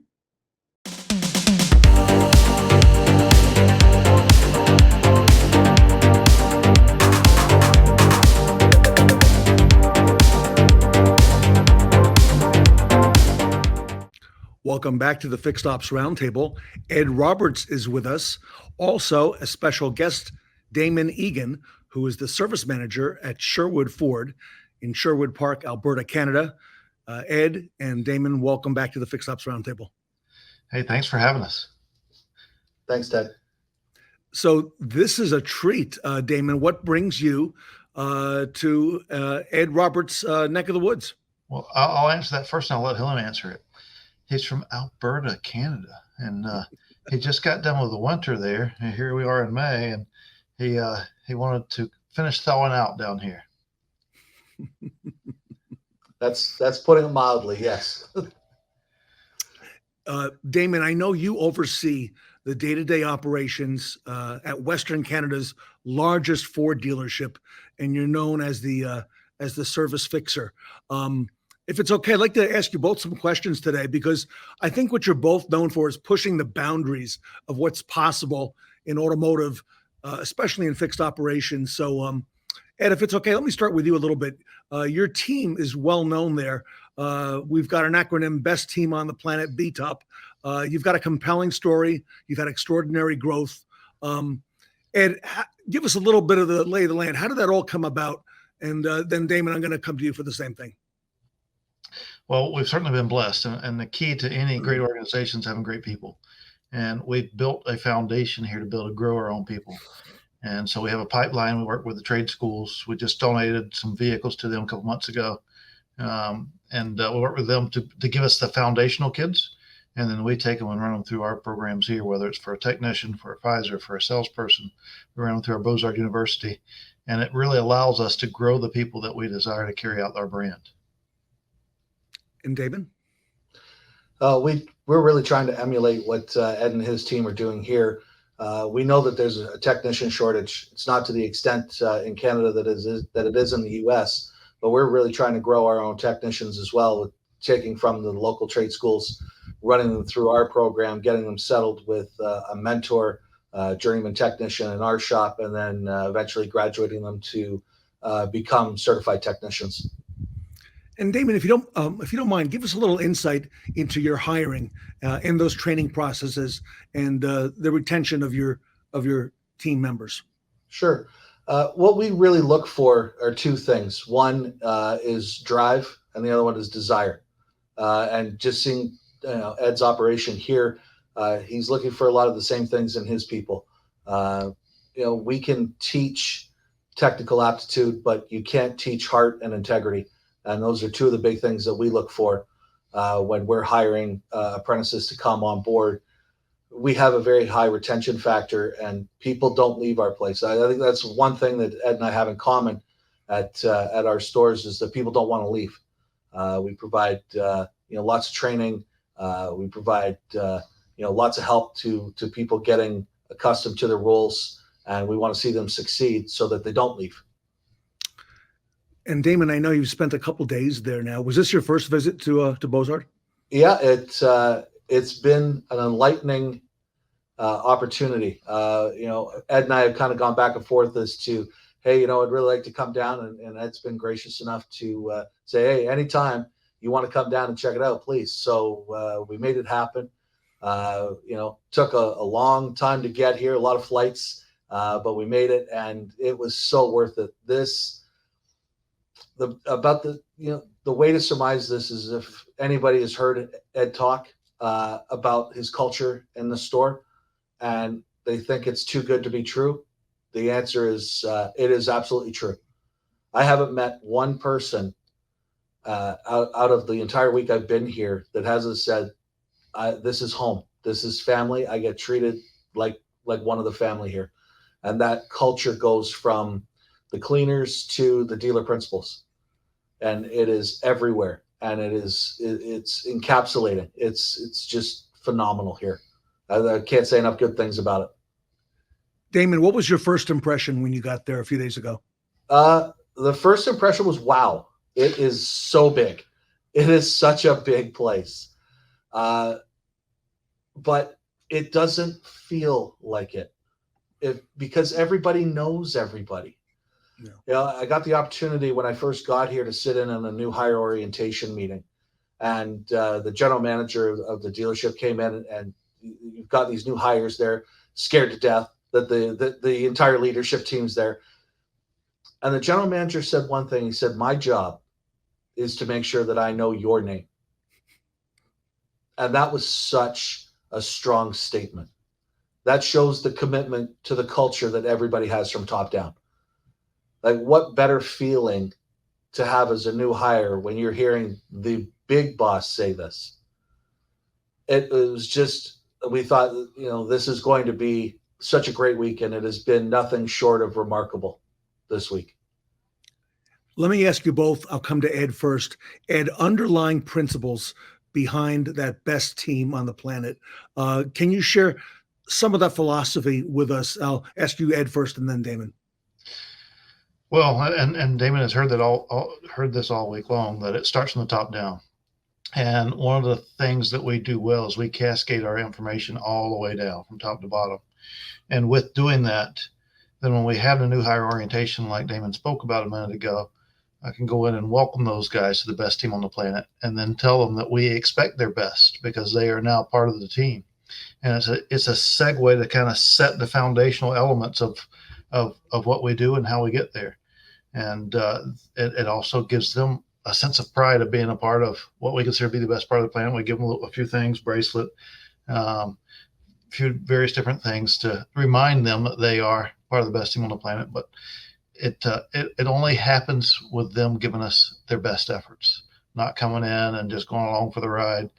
If they want to stay a part of the best team on the planet, they got to give us their best as well. Damon?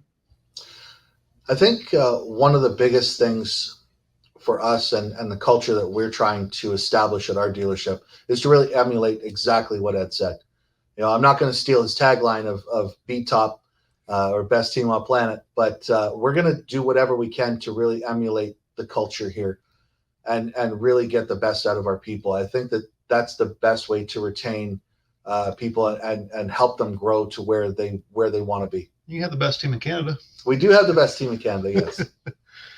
And here we have the number one mobile dealer in the United States and number one in Canada side by side. So that's no small feat, gentlemen. Congratulations to both of you.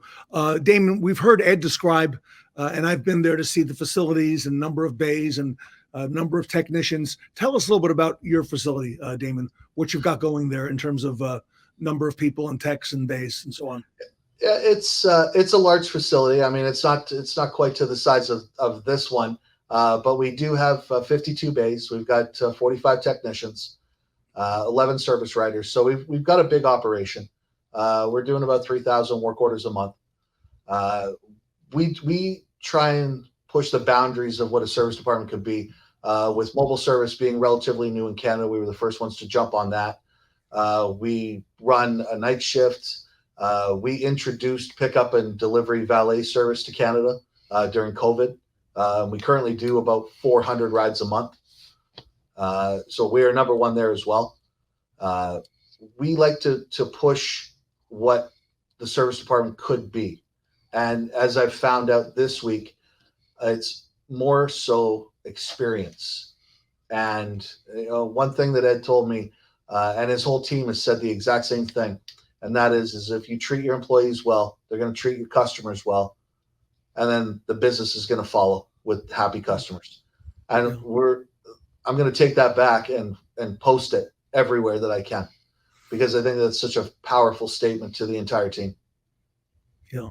For the audience there, listen to what was just said. You got the number one dealer in this nation, the number one dealer in Canada in mobile. Damon's focusing on night shift and focusing on pickup and delivery. Those are touch points that create experiences that we need for all of our customers. So here now, instead of just hearing it from me, you're hearing it from two dealers that lead the way in two different nations. And so it's the things that we need to grasp a hold of and look at things through our customers' lens. And when we do that, we all win. I'm sure that Ed has shared with you the two-person teams, Damon, that he's got going there at Bozer. What are your thoughts about that, Damon? I absolutely love it. And we're going to be instituting a number of things when we get back to Canada. And that's one of them. I think it's an absolutely fantastic idea because it's not me pushing for more productivity or more of this or more of that. It is the team pushing each other to get better at what they do, to be the best in class, to be the best in their field. And I think that, that's how a real team goes. We try and prop it up with, very radical candor between our team members, that they can call each other out if somebody's not doing their job. But this is on a different level, with the two-person teams. We just mentioned you're both respectively number one, okay, U.S. and Canada. Gentlemen, how do you push yourselves to win? How do you push yourselves to constantly go to that next level? And I got to ask you that first, and then Damon, because I know you're both known for that.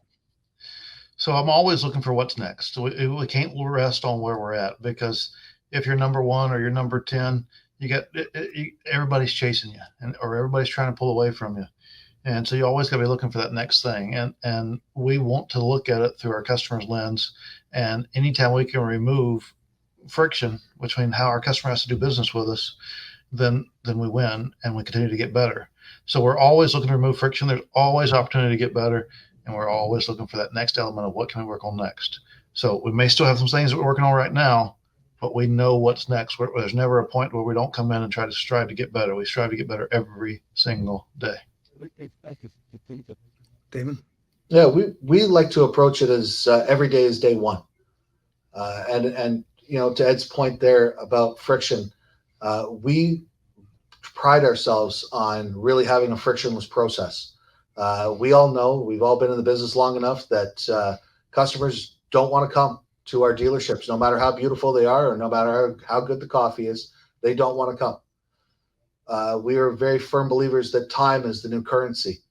And if we can give that customer more time with their family or to work or projects or whatever, then we're going to do whatever we can. So we're going to make it as easy and as frictionless for the customer as possible. That's why we're really trying to emulate what Bozart's doing with their mobile service, to go out to customers and not have them at the dealership. And I will tell you that he's got a few more challenges than we have on mobile service, because we don't have to scrape off 20 feet of snow before we can get rolling. Yeah, I've tried to explain to these guys, Ted, what minus 50 feels like when you're changing out batteries. They don't seem to understand it here in Florida. Ooh, yeah, that's quite a concept. Damon, what are maybe one or two takeaways that you learned about the remote services operation that Ed is running?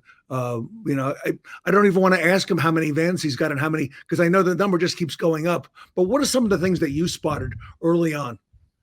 I think the biggest takeaway for me and what we're going to emulate in our process is that we're going to be doing a lot more diagnostics on the road and not clogging up the shop with some low value or low ticket items that we can do mobile.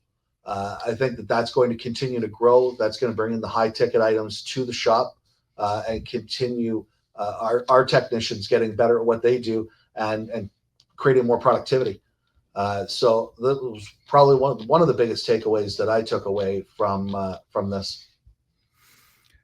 Damon, do you see continued growth in the remote services area, pickup and delivery, and going to the customer with the mobile service vans? Yeah, I think that we could get to about 100% growth in mobile service in 2024 over what we did in 2023. Currently, right now, for pickup and drop off, we're at 26% of all of our work orders, being pick up and drop off. I'd like to take that number to 60%, and be really aggressive with it. I think it's a great value add for customers. That's what customers are looking for now. They're looking for convenience. They're looking for frictionless touch points. Ed, some of this sounds familiar, Ed. Let that sink in a minute. He says he's going to grow his mobile service business by 100%. And he was already the number one mobile servicing dealer in Canada last year, and is going to double it. And then that 26%, he's either handling with mobile service or he's doing pickup and delivery. That means 1 out of 4 customers never even have to come into a store. That's huge. But he also has the mindset of getting it to 60% this year. So the opportunities are endless, and that's what it takes to create loyalty today. We can say that our product does it, or they're loyal to me, or they're loyal to whatever. They're loyal to convenience, and that's why everybody's so loyal to Amazon. They meet you at your doorstep. They meet you where you are. They meet you at 2:00 in the morning. Those are the things that we have the opportunity to do is meet our customers where they are. Last question for today, gentlemen. What advice do you have for our audience, the dealers and managers who are watching and listening in? We're 2023. We're going through it real quick, and before we know, we'll be at mid-year. What advice would you give to the folks watching today in terms of things they need to be aware of and doing? So, a lot of us have been looking at mobile service and say, I'm gonna wait and see what happens there. And we can do that. You can, and play catch up later on. But the reality of that is our customers already want it. And if you don't provide it, somebody else will provide it for them. And you don't want to lose your customers first. And one of the big friction points is, who do I put out there? I can't even fill my shop with the technicians that I have. Well, you don't need to put an A or a B technician out there. If you're doing some diag stuff, yes, you need a little higher skilled guy out there. But as a rule, you're doing repetitious stuff in field. And when you can take that stuff out of the shop, then you can keep your more valuable stuff in there. So you can take someone that maybe doesn't have got very good mechanical aptitude and they're a good communicator, but doesn't necessarily have all the mechanical experience. But they can take parts off, put parts on with as a recall or SOP part or whatever else. Don't look at it as I have to have my best technician out there just because he's got to overcome all the obstacles. That's not the work we're doing in field. So I challenge you guys to not continue to wait and look out and see what happens with it, because it will leave you behind in a hurry. Step out there and meet customers where they are. Great advice. And Damon? I'm going to go back to the first day that I got here and having a conversation with Ed. And I was explaining some of the challenges that I was having. And he said, think of it like this. Right now, you're standing in a box. And he's laughing because he remembers this story. And I've been, too often, service managers are stood in a box. We sit in our office, we look at reports, we look at numbers, and that's all we do. Get out of the box and meet your people. Understand your people. See what their interests are, what drives them, and remember that. Remember about your people. It's all too often we get hung up on the metrics of this business. And the entire week that I've been here, I haven't heard one person talk about numbers or effective labor rate or gross profitability, because they're more concerned about their people than they are the numbers, because the numbers will come when you take care of your people. So step out of that box and go and meet your people. Ed, do you want to have the last word? That's great advice. A lot of times we get caught up in our office doing different things, and we need to look at those things. But those things have already happened. They're lagging indicators. And if we want to lead from the front, we have to dance with the things that puts those things as results. And so you're either working with lagging indicators or you're out leading the way with the leading indicators. So take the opportunity to step back a bit and go out and connect with your people and dance from the front. And when you do, what lags behind is a much better result. Two great leaders here with us today, number one in the U.S. and number one in Canada, and now number one in mobile in the U.S. and number one in mobile in Canada. And I would say that the proof of concept is behind us now. Absolutely. It's time to get on program and go. Ed Roberts and Damon Egan, thank you so much for your time today. Thank you, Ted. Thanks, Ted. Everybody, Ed Roberts from Bozart Ford Lincoln, Damon Egan from Sherwood Ford, here today at the Fixed Ops Roundtable.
Get word on the Northwood Auto Show from a segment with our own Katrina Ness, myself, along with our colleagues Alexander Mazon and Ethan Moots.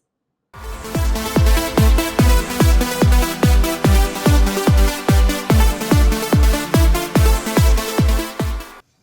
evening, everyone, and happy Wednesday. Thank you all for showing up to our Fixed Ops Roundtable After Dark show.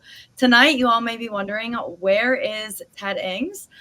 Tonight, it is only Vanessa and I running the show. We can see Ted in the comments currently, but we brought in two of our good friends from Northwood University, who we are also on our Auto Show executive board with. We have Alexander Mazon, our general chair, and Ethan Moots, our aftermarket chair of the show. Thank you guys for coming. Thanks for having us. Yeah, thank you. Yeah, so we have a lot to talk about tonight, mostly, auto show stuff and a little bit of, Northwood University, because we all know and love it. And I know a lot of us at the Fixed Ops Roundtable have gotten very familiar with it through Vanessa and I and just interacting with other students through the comment section and through LinkedIn. So we're excited for some fun chit chat. So excited. So we know NUIS. Here's some little information. It's North America's largest outdoor new car show. Over 65 brands, 500 plus vehicles on display, 100% run by students, and free to the public. So my question for you guys, which I feel like a lot of people are wondering, is how can we support the show? It's free to the public. How can everybody support or donate to the show? Sure. I'd say the simplest way to, support is show up. And I guess another good way too is check out our website. And there's some good opportunities for sponsorships, just ways to get involved, share our social medias, which our Vanessa Collins is doing a great job on. She handles all of our socials. And there's a very big way in the aftermarket to help out as well. So if Ethan Moots, our aftermarket chair, if you want to touch on that a little bit, go ahead. Yeah, of course. So we have a couple very unique opportunities in the aftermarket. The biggest one would be our two-tier sponsorship, which provides a student with the opportunity to attend Apex SEMA. During the process, it's basically the company that sponsors. They're getting an intern for the week, which is really exciting. It gives students the opportunity to engage in some experiential learning. I've been to the show twice myself, and just seeing what happens at the show and being able to be in the mix of things and kind of see the industry, the aftermarket industry, that being full circle, is really valuable to us as students. Not only that, but the connections you make at the show, the value of those can't be understated. That's my favorite thing to do, is to get out and talk to industry people. And I know that a lot of students in our aftermarket program and our other majors as well that attend the show, that's one of the biggest takeaways they get from that. So really great opportunity. We are very open to anyone who wants to participate, and we would love your support. Awesome. Yeah, there's super easy ways to get involved with the auto show and support us, because like Vanessa said, it is free admission and 100% student run. So what's it like being student run? What kind of obligations do we have to take on? Share a little bit about that from your guys' perspective.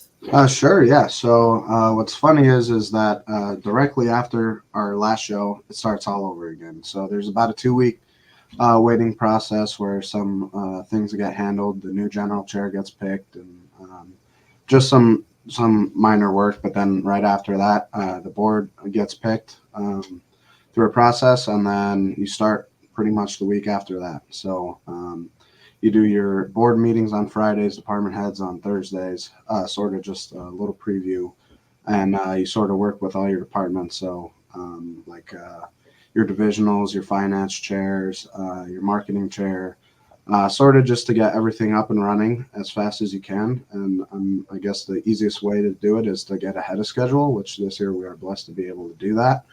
And yeah, it's a 12-month process. It really is. And it's crazy. After every single weekend, this will be my 5th auto show, doing my master's program starting in August. After each weekend, you're like, wow, 12 months for 3 days, but it's so fulfilling at the end of each weekend. And you walk around and you're truly like, this is an experience that you can't get anywhere else but Northwood University. So, yeah. Yeah. Awesome. Look at Vanessa. Tony's in the comments saying, can I get involved? Yes, you can. To build off of a little bit what Alex said, Yeah. with the show being 100% student run, there's something that needs to be said about working with your peers. We all hold each other to what I think is a very high standard. We all go to Northwood. We're all Northwood students, so everybody knows each other, and it really is a testament to the things we learn here at Northwood, and the kind of people that we bring to the school, that we can operate at that high standard. Like Alex mentioned, we're pretty far ahead of schedule, and that is a testament to everybody on the board: Vanessa, Katrina, Alex. We've all been working 24/7. We all have busy schedules. We all have things to be at, but we all have the work ethic that we're willing to put in the time and the effort to make the show the best as humanly possible. And I think that's one thing that I wanted to bring up, is that it's working with your peers, it's holding each other to that high standard that our show has. And at the end of the day, we're all in it because we want to better ourselves, and I think that that only makes everybody on the board better and everybody involved with the show. So yeah, and to touch on that a little bit more, we have 20 executive board members who are all full-time students. So we are enrolled in anywhere from 12 to 15 or more credits, and while doing that, we run the International Auto Show at the same time. So it's not like this is our only job. We are full-time students first, then we do this. And it's just it's a blessing to have not only 20 executive board members, but also anywhere up to 300 more students involved, whether that's being a team member or a captain for a manufacturer. So the reach of how big this show is truly speaks testaments to Northwood and what we learn here. That's awesome. And speaking of the manufacturers and OEMs, what's it like with students working with them? And are the companies receptive to the entire show and what we are doing here on Northwood's beautiful campus? Or what's that like, because we are students and taking on a huge role? Sure. So I'll sort of give a little bit of background. So I started off as the Asian divisional, which with that you work directly with Asian manufacturers such as Toyota, Kia, stuff like that. And then I moved up to operations share, where you sort of do hand-in-hand work with some of these OEMs and manufacturers. And at first it's a little bit intimidating, and you're like, oh my goodness, I don't know if these high-level people are going to take me seriously, hearing student-ran auto show. And it's pretty amazing how receptive they are to it. And they there's a lot of positive feedback every single time. They're like, wow. Not only do you guys put on a auto show, but the largest outdoor auto show in North America. That's pretty amazing, and you're doing it as a student. So they're very, very receptive. Most of the times they are, open arms and happy to help us. But there's some times where it's not so much, but that's life, and that's sort of part of that learning process of, getting real world experience. So yeah, Ethan, if you want to touch on that a little bit, because I know you work hand in hand with some of these aftermarket companies. Yeah, of course. So as aftermarket chair for the show, I'm responsible for anywhere around 30 different manufacturers, distributors, retailers. We even have some racing teams in there. And, it's definitely a unique experience, but I enjoy the challenge. So to be able to be in the position as a student to communicate with the companies that I just mentioned, it definitely brings into perspective kind of the professional relationship of things. And I know for one, it's really prepared me for, my future. And then the students involved in the show, obviously outside of the executive board, I've never heard a bad thing about any of our students being captains. They always step up to the plate. They always go 100% effort into things. And, it really speaks to, I guess, the quality of students we have here is that, they're engaged. They want to learn. This is a volunteer thing. So students aren't, other than connections and working with a company for the weekend, they're not getting paid to be there. So it really goes to show that our students want to be there. And I think the companies involved see that. And it just makes them even more willing to participate in our show. And I couldn't ask for any better, companies to be involved. Every company I've been in contact with has been great. And most of them are willing to support, which is fantastic. So I guess the reception from the industry is positive. They recognize that, we're the younger generation. We're going to be the future of the industry. And they want to do anything they can to support us, at our time when we're learning and we're at school and, we're just getting first introduced to the industry. So. Yeah. And Ethan, you talked a little bit about like holding each other accountable earlier. And I think also you have to hold yourself accountable a lot, because other generations, future generations are relying on you to keep good reputations with these companies and these industry professionals. So if you mess up once, that's the possibility to lose someone for, forever. We've been doing this for 61 years now. So we've held on pretty good reputations, and I think we've all been killing it a lot. Yeah, and I'd like to touch on that a little. It's funny you said that, because it's not only the show about not only about your show, it's about legacy and where we're going from there. As a general chair, the biggest compliment you could hear is this show was so much better than mine from the person before you. And that's sort of what you want to leave behind, and you want to build those connections with local dealers, manufacturers, all those people, keep them strong, and keep our reputation going for another 61 years, so definitely personal responsibility, which is something we learn here big time at Northwood, and keeping that legacy of what we do here is vital. Definitely, because we're only in these positions for 1 year before, the baton gets passed to the next general chair and the next new board. So yeah, short terms. And speaking of, how you said having this year's show be better than the last, it has me wondering, what are the new additions to the 2024 Northwood University International Auto Show that you can speak on and share to our audience? Sure. There's not a lot I could speak on, just given that, nothing in life is 100%. So I don't want to say something and then something happen. But there's a few cool things in the workings, a little bit of expansion. Northwood University was honored to have a gift given to us by the Maury family. And so we're getting a new space by our Jordan building, which will be cool to utilize. That should be done in August. There's some expansion coming. There's some new, cool, exciting things coming to the show, and I'm really looking forward to them. And I'm sure Ethan can speak on that a little bit for the aftermarket as well. Oh, yeah. So in the aftermarket division terms of things, one of my biggest focuses was to provide students with the most opportunity. And part of that was listening to some of their requests. And I've gotten a lot of requests on variety. So in the aftermarket, we have retailers, we have distributors, we have manufacturers, but they're all from, different parts of the industry.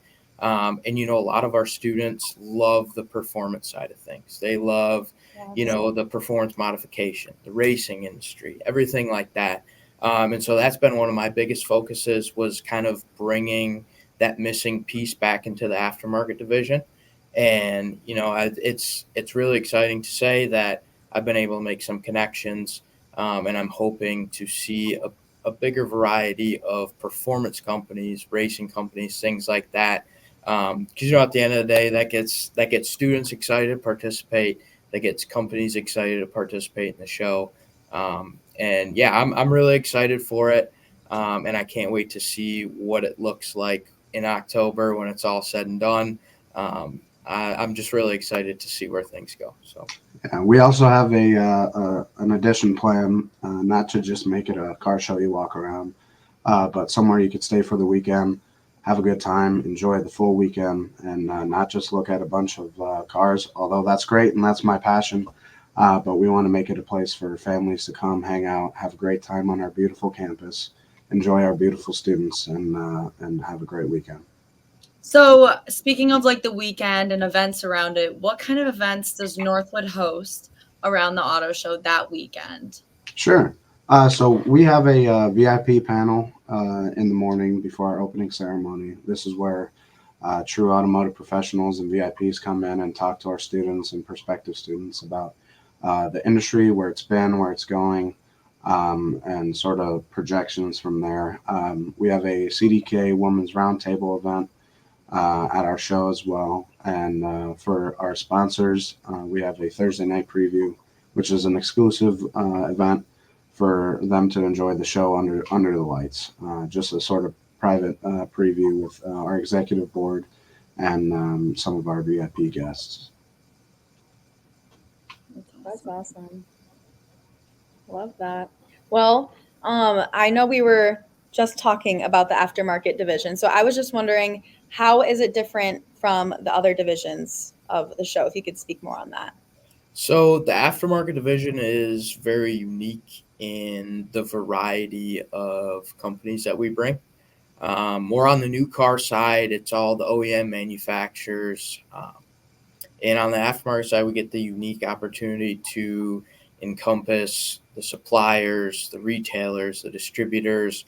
Like I mentioned, some race teams even come to the aftermarket division. And it really brings some variety, not only in the products, but in the student experience as well. Our student captains are responsible for learning the ins and outs of the companies, what they do, what they make, who they sell to. And that really provides us with a unique opportunity because of the variety. And I think that contributes to the experiential learning of our students that participate in the show. One year they may be in the shoes of a supplier. One year they may be in the shoes of a distributor. One year they may be in the shoes of a retailer. So that's really where the aftermarket is unique, is that there's a lot of different opportunities for our students to learn about the industry and make connections within the industry. Yeah, and I'd say it's a great way to link both the new car side and the aftermarket division. Here at Northwood, we have an automotive management and marketing program, and then we have an automotive aftermarket management program as well. Both of them are amazing programs, obviously. It lets us do what we do here. But during the auto show weekend, it's truly a way to connect some of the OEMs with the aftermarket side, sort of what you get on the OEM side, and then versus what anything after you purchase your vehicle, you can come see and get displayed at our auto show. So anything from tires to lifts on trucks, and so you get to see your brand new truck and then what you could do to your brand new truck. So it's pretty awesome. Yeah, and to build off of that, the aftermarket division isn't just, there's no constraint on major. So we do have a lot of crossover. Say you're a finance major, or you're an automotive marketing and management major, or maybe even a marketing major, and you spent some time on the OE manufacturer side. A lot of kids come over to the aftermarket division and they're like, wow, I never knew that about the aftermarket, and that there's so many avenues to it, and there's so many different opportunities. Because at the end of the day, they're still businesses that need to be run. So they need marketing people, finance people, supply chain people. And I think that really opens students' eyes to the opportunities that are there, making it an even more valuable experience for them, and an avenue that they could go down in their future career. Yeah. So speaking a little bit like connecting and what we do at the auto show with making connections, what other opportunities does Northwood offer in order to go out and connect? Like, I know we have some examples of NADA and HDAW, Apex and SEMA, and I know both of you are heavily involved in that. So what kind of experiences has Northwood given you through these big, conventions? Sure. Not only can you get employment opportunities through those, but you build your network for life. I remember 2 years ago at NADA, I met someone, and they're all, I'll keep in touch. And I was like, well, yeah. And to this day, we still talk. So the connections you make at these events and the opportunities that they bring you are second to none. And it's pretty amazing how Northwood could put that together. Whether it's going to HAW, like you mentioned, NADA, Apex, SEMA, even some of the smaller opportunities, even when I was a freshman, we got to go tour dealerships, and we made a podcast with our professor, and we're comparing the difference between the Audi and the Volkswagen. Just live learning opportunities that we get nowhere else. That's sort of what Northwood brings, and experiential learning. We sort of get thrown right in. So something else to touch on that is the internship opportunities we get. They're unique. Most internships, you get thrown in and they give you some paperwork or whatever. But most times with Northwood, they throw you in and you're live. You're live day one. Every decision you make counts. And if you mess up, you mess up. But they have trust in us, and they have trust in our learning and what we learn inside and outside the classroom that we'll be able to execute. And it truly is an honor that we're not just coffee getters, but we're true valued employees of these companies. So. Yeah, and to build off your point there, being on the aftermarket side of things, I've been to numerous different industry events, like we mentioned, Apex SEMA, HDAW. As part of the aftermarket club as president, we go to PRI every year. I just got back from MEMA Vision, and it's a unique experience at those industry events, and it's really a good opportunity for our students to see the industry that they're getting into, to meet the people that they're going to be working with every day. And like Alex mentioned a little bit, it's the connections. Coming to Northwood as a freshman, never did I believe that I was going to be able to go to these industry events and see multiple people that I know. But now, I'm walking through the floor of Apex SEMA, HJW, and I'm seeing people I know, and it's all about keeping those relationships up. And how are you? It's been a while, but it's great to see you. And like Alex mentioned, that's where some of our biggest opportunities come from, is keeping up relationships and networking. And once we get out of Northwood and we graduate, those relationships are only going to become more valuable when we're looking for full-time jobs or internships while we're in school, or even with the auto show. A lot of my connections came from attending industry events and just putting myself out there and meeting people. So it's really valuable to us to have those opportunities. They are what we make out of them. And I think overall our students do a really good job at being able to network with industry professionals and market themselves as, young professionals that are looking to get into the industry. And overall, it's just a really valuable experience for us. Yeah, totally. Amazing. And So- Shawn touches a little bit on our next pop-up event for you two. Shawn Kingery and Kathy are some of our really good friends at the Fixed Ops Roundtable. They are up in Wisconsin, and this summer, as you both know, we have full tank camp for the younger generation of the automotive industry to come up and kind of experience what college is like, what the automotive industry is like. So we're gonna have a pop-up panel there, and a lot of people from the Fixed Ops Roundtable come up and join us. Mazon, I believe you're coming to that, correct? Yes. Yeah. I'll be in attendance. So. Yes, Mazon will also be there, so you'll get to interact with everyone. But just speaking of connections too, because the last pop-up panel is where Vanessa and I actually met Ted, and is the only reason we are here with all of you guys right now and doing this. Here's another pop-up panel Ted has had before. We have Tully, Ed Roberts, Sarah Vantine. Here we see, Ted, Mike Stoll, Cole Briggs, LG, Sarah Vantine, a lot of Katrina. Yeah, there's me and a couple of students. We have Brooke, who was in the chat earlier today. We have Carson. So a good group of people. And, I'm so happy Ted was able to come up and we were able to kind of interact with him and, have his pop-up event at Northwood. And obviously he'll be up this summer and then in the fall. So lots of great connections to be made there. Yeah. Back to, I know you guys have been on the e-board for 2 to 3 years now. And so you've definitely spent some time, being in charge, running this entire thing. And so I was just wondering, what is each of yours favorite part about being involved in the auto show, whether that was, when you were a captain or now on the board? Just share your favorite part of it. Sure. Freshman year, it was definitely the cars. But something that the leader in front of me sort of said in a video we made, and it sort of touches home every time, is the cars are great, but the show is just, they're just an excuse for the show and to get to know your people. So the people are my favorite part. Having an executive board and having a group of 20 to 21 people each year to learn and grow and experience 12 months of hard work with is truly unforgettable. And not only the executive board, but you walk around the show, you see your captains and you see your teammates, and you're proud of the weekend. And so something that touches home is definitely the team and the people you work with. Yeah, and I would I'd say I've kind of two favorite things. Number one is definitely the camaraderie.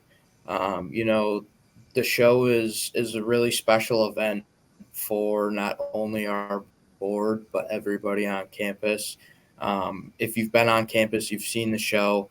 If you haven't, I wish you'd be able to see it, but our entire college campus turns into a full-fledged car show. And it's really a special thing to be a part of, and I think everybody understands that. And it just takes it that extra mile to make it even more special for our students and everyone involved. And then the second thing is just being able to provide such a unique opportunity for our students. I've never heard of any other university doing a show like this. So part of recognizing that it's a special show is being able to take advantage of that opportunity.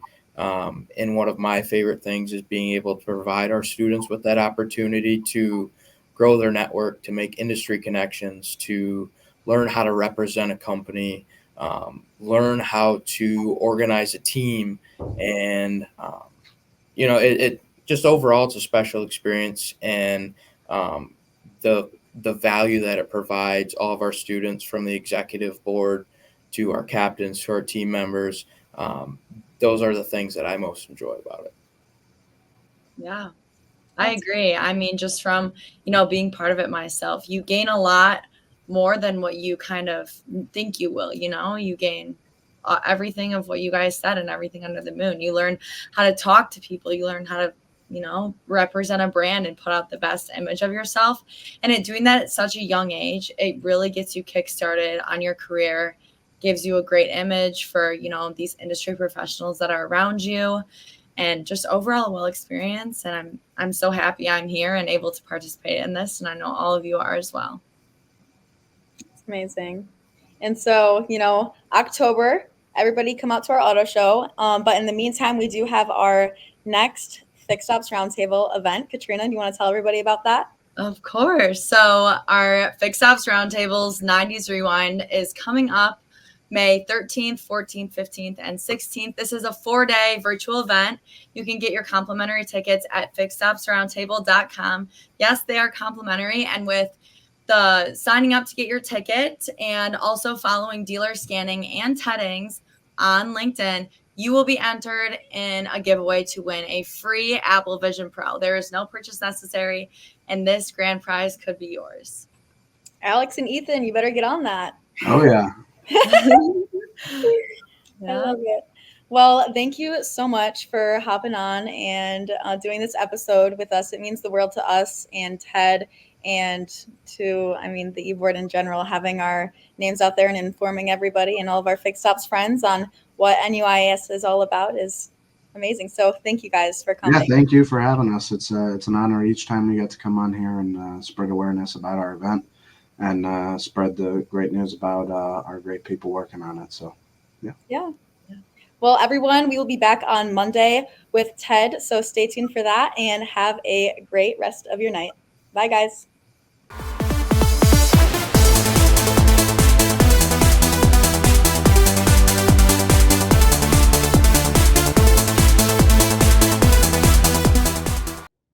The 90's Rewind was a blast from the past. We had a wicked time kicking it old school with you. Ted Ings, Sarah Vantine, Katrina Ness, and myself appreciate you all for tuning in for the 24th Fixed Ops Roundtable event. Make sure to set a reminder for Monday evening at 8 p.m. Eastern to watch our live After Dark show, where we will be announcing the Best Practice Award winners. Put on your sunglasses and don't forget your sunscreen. The Fixed Ops Roundtable will be back for our next event, September 16th through the 19th, for our Summer Palooza. Catch some rays as we catch you later at our next event.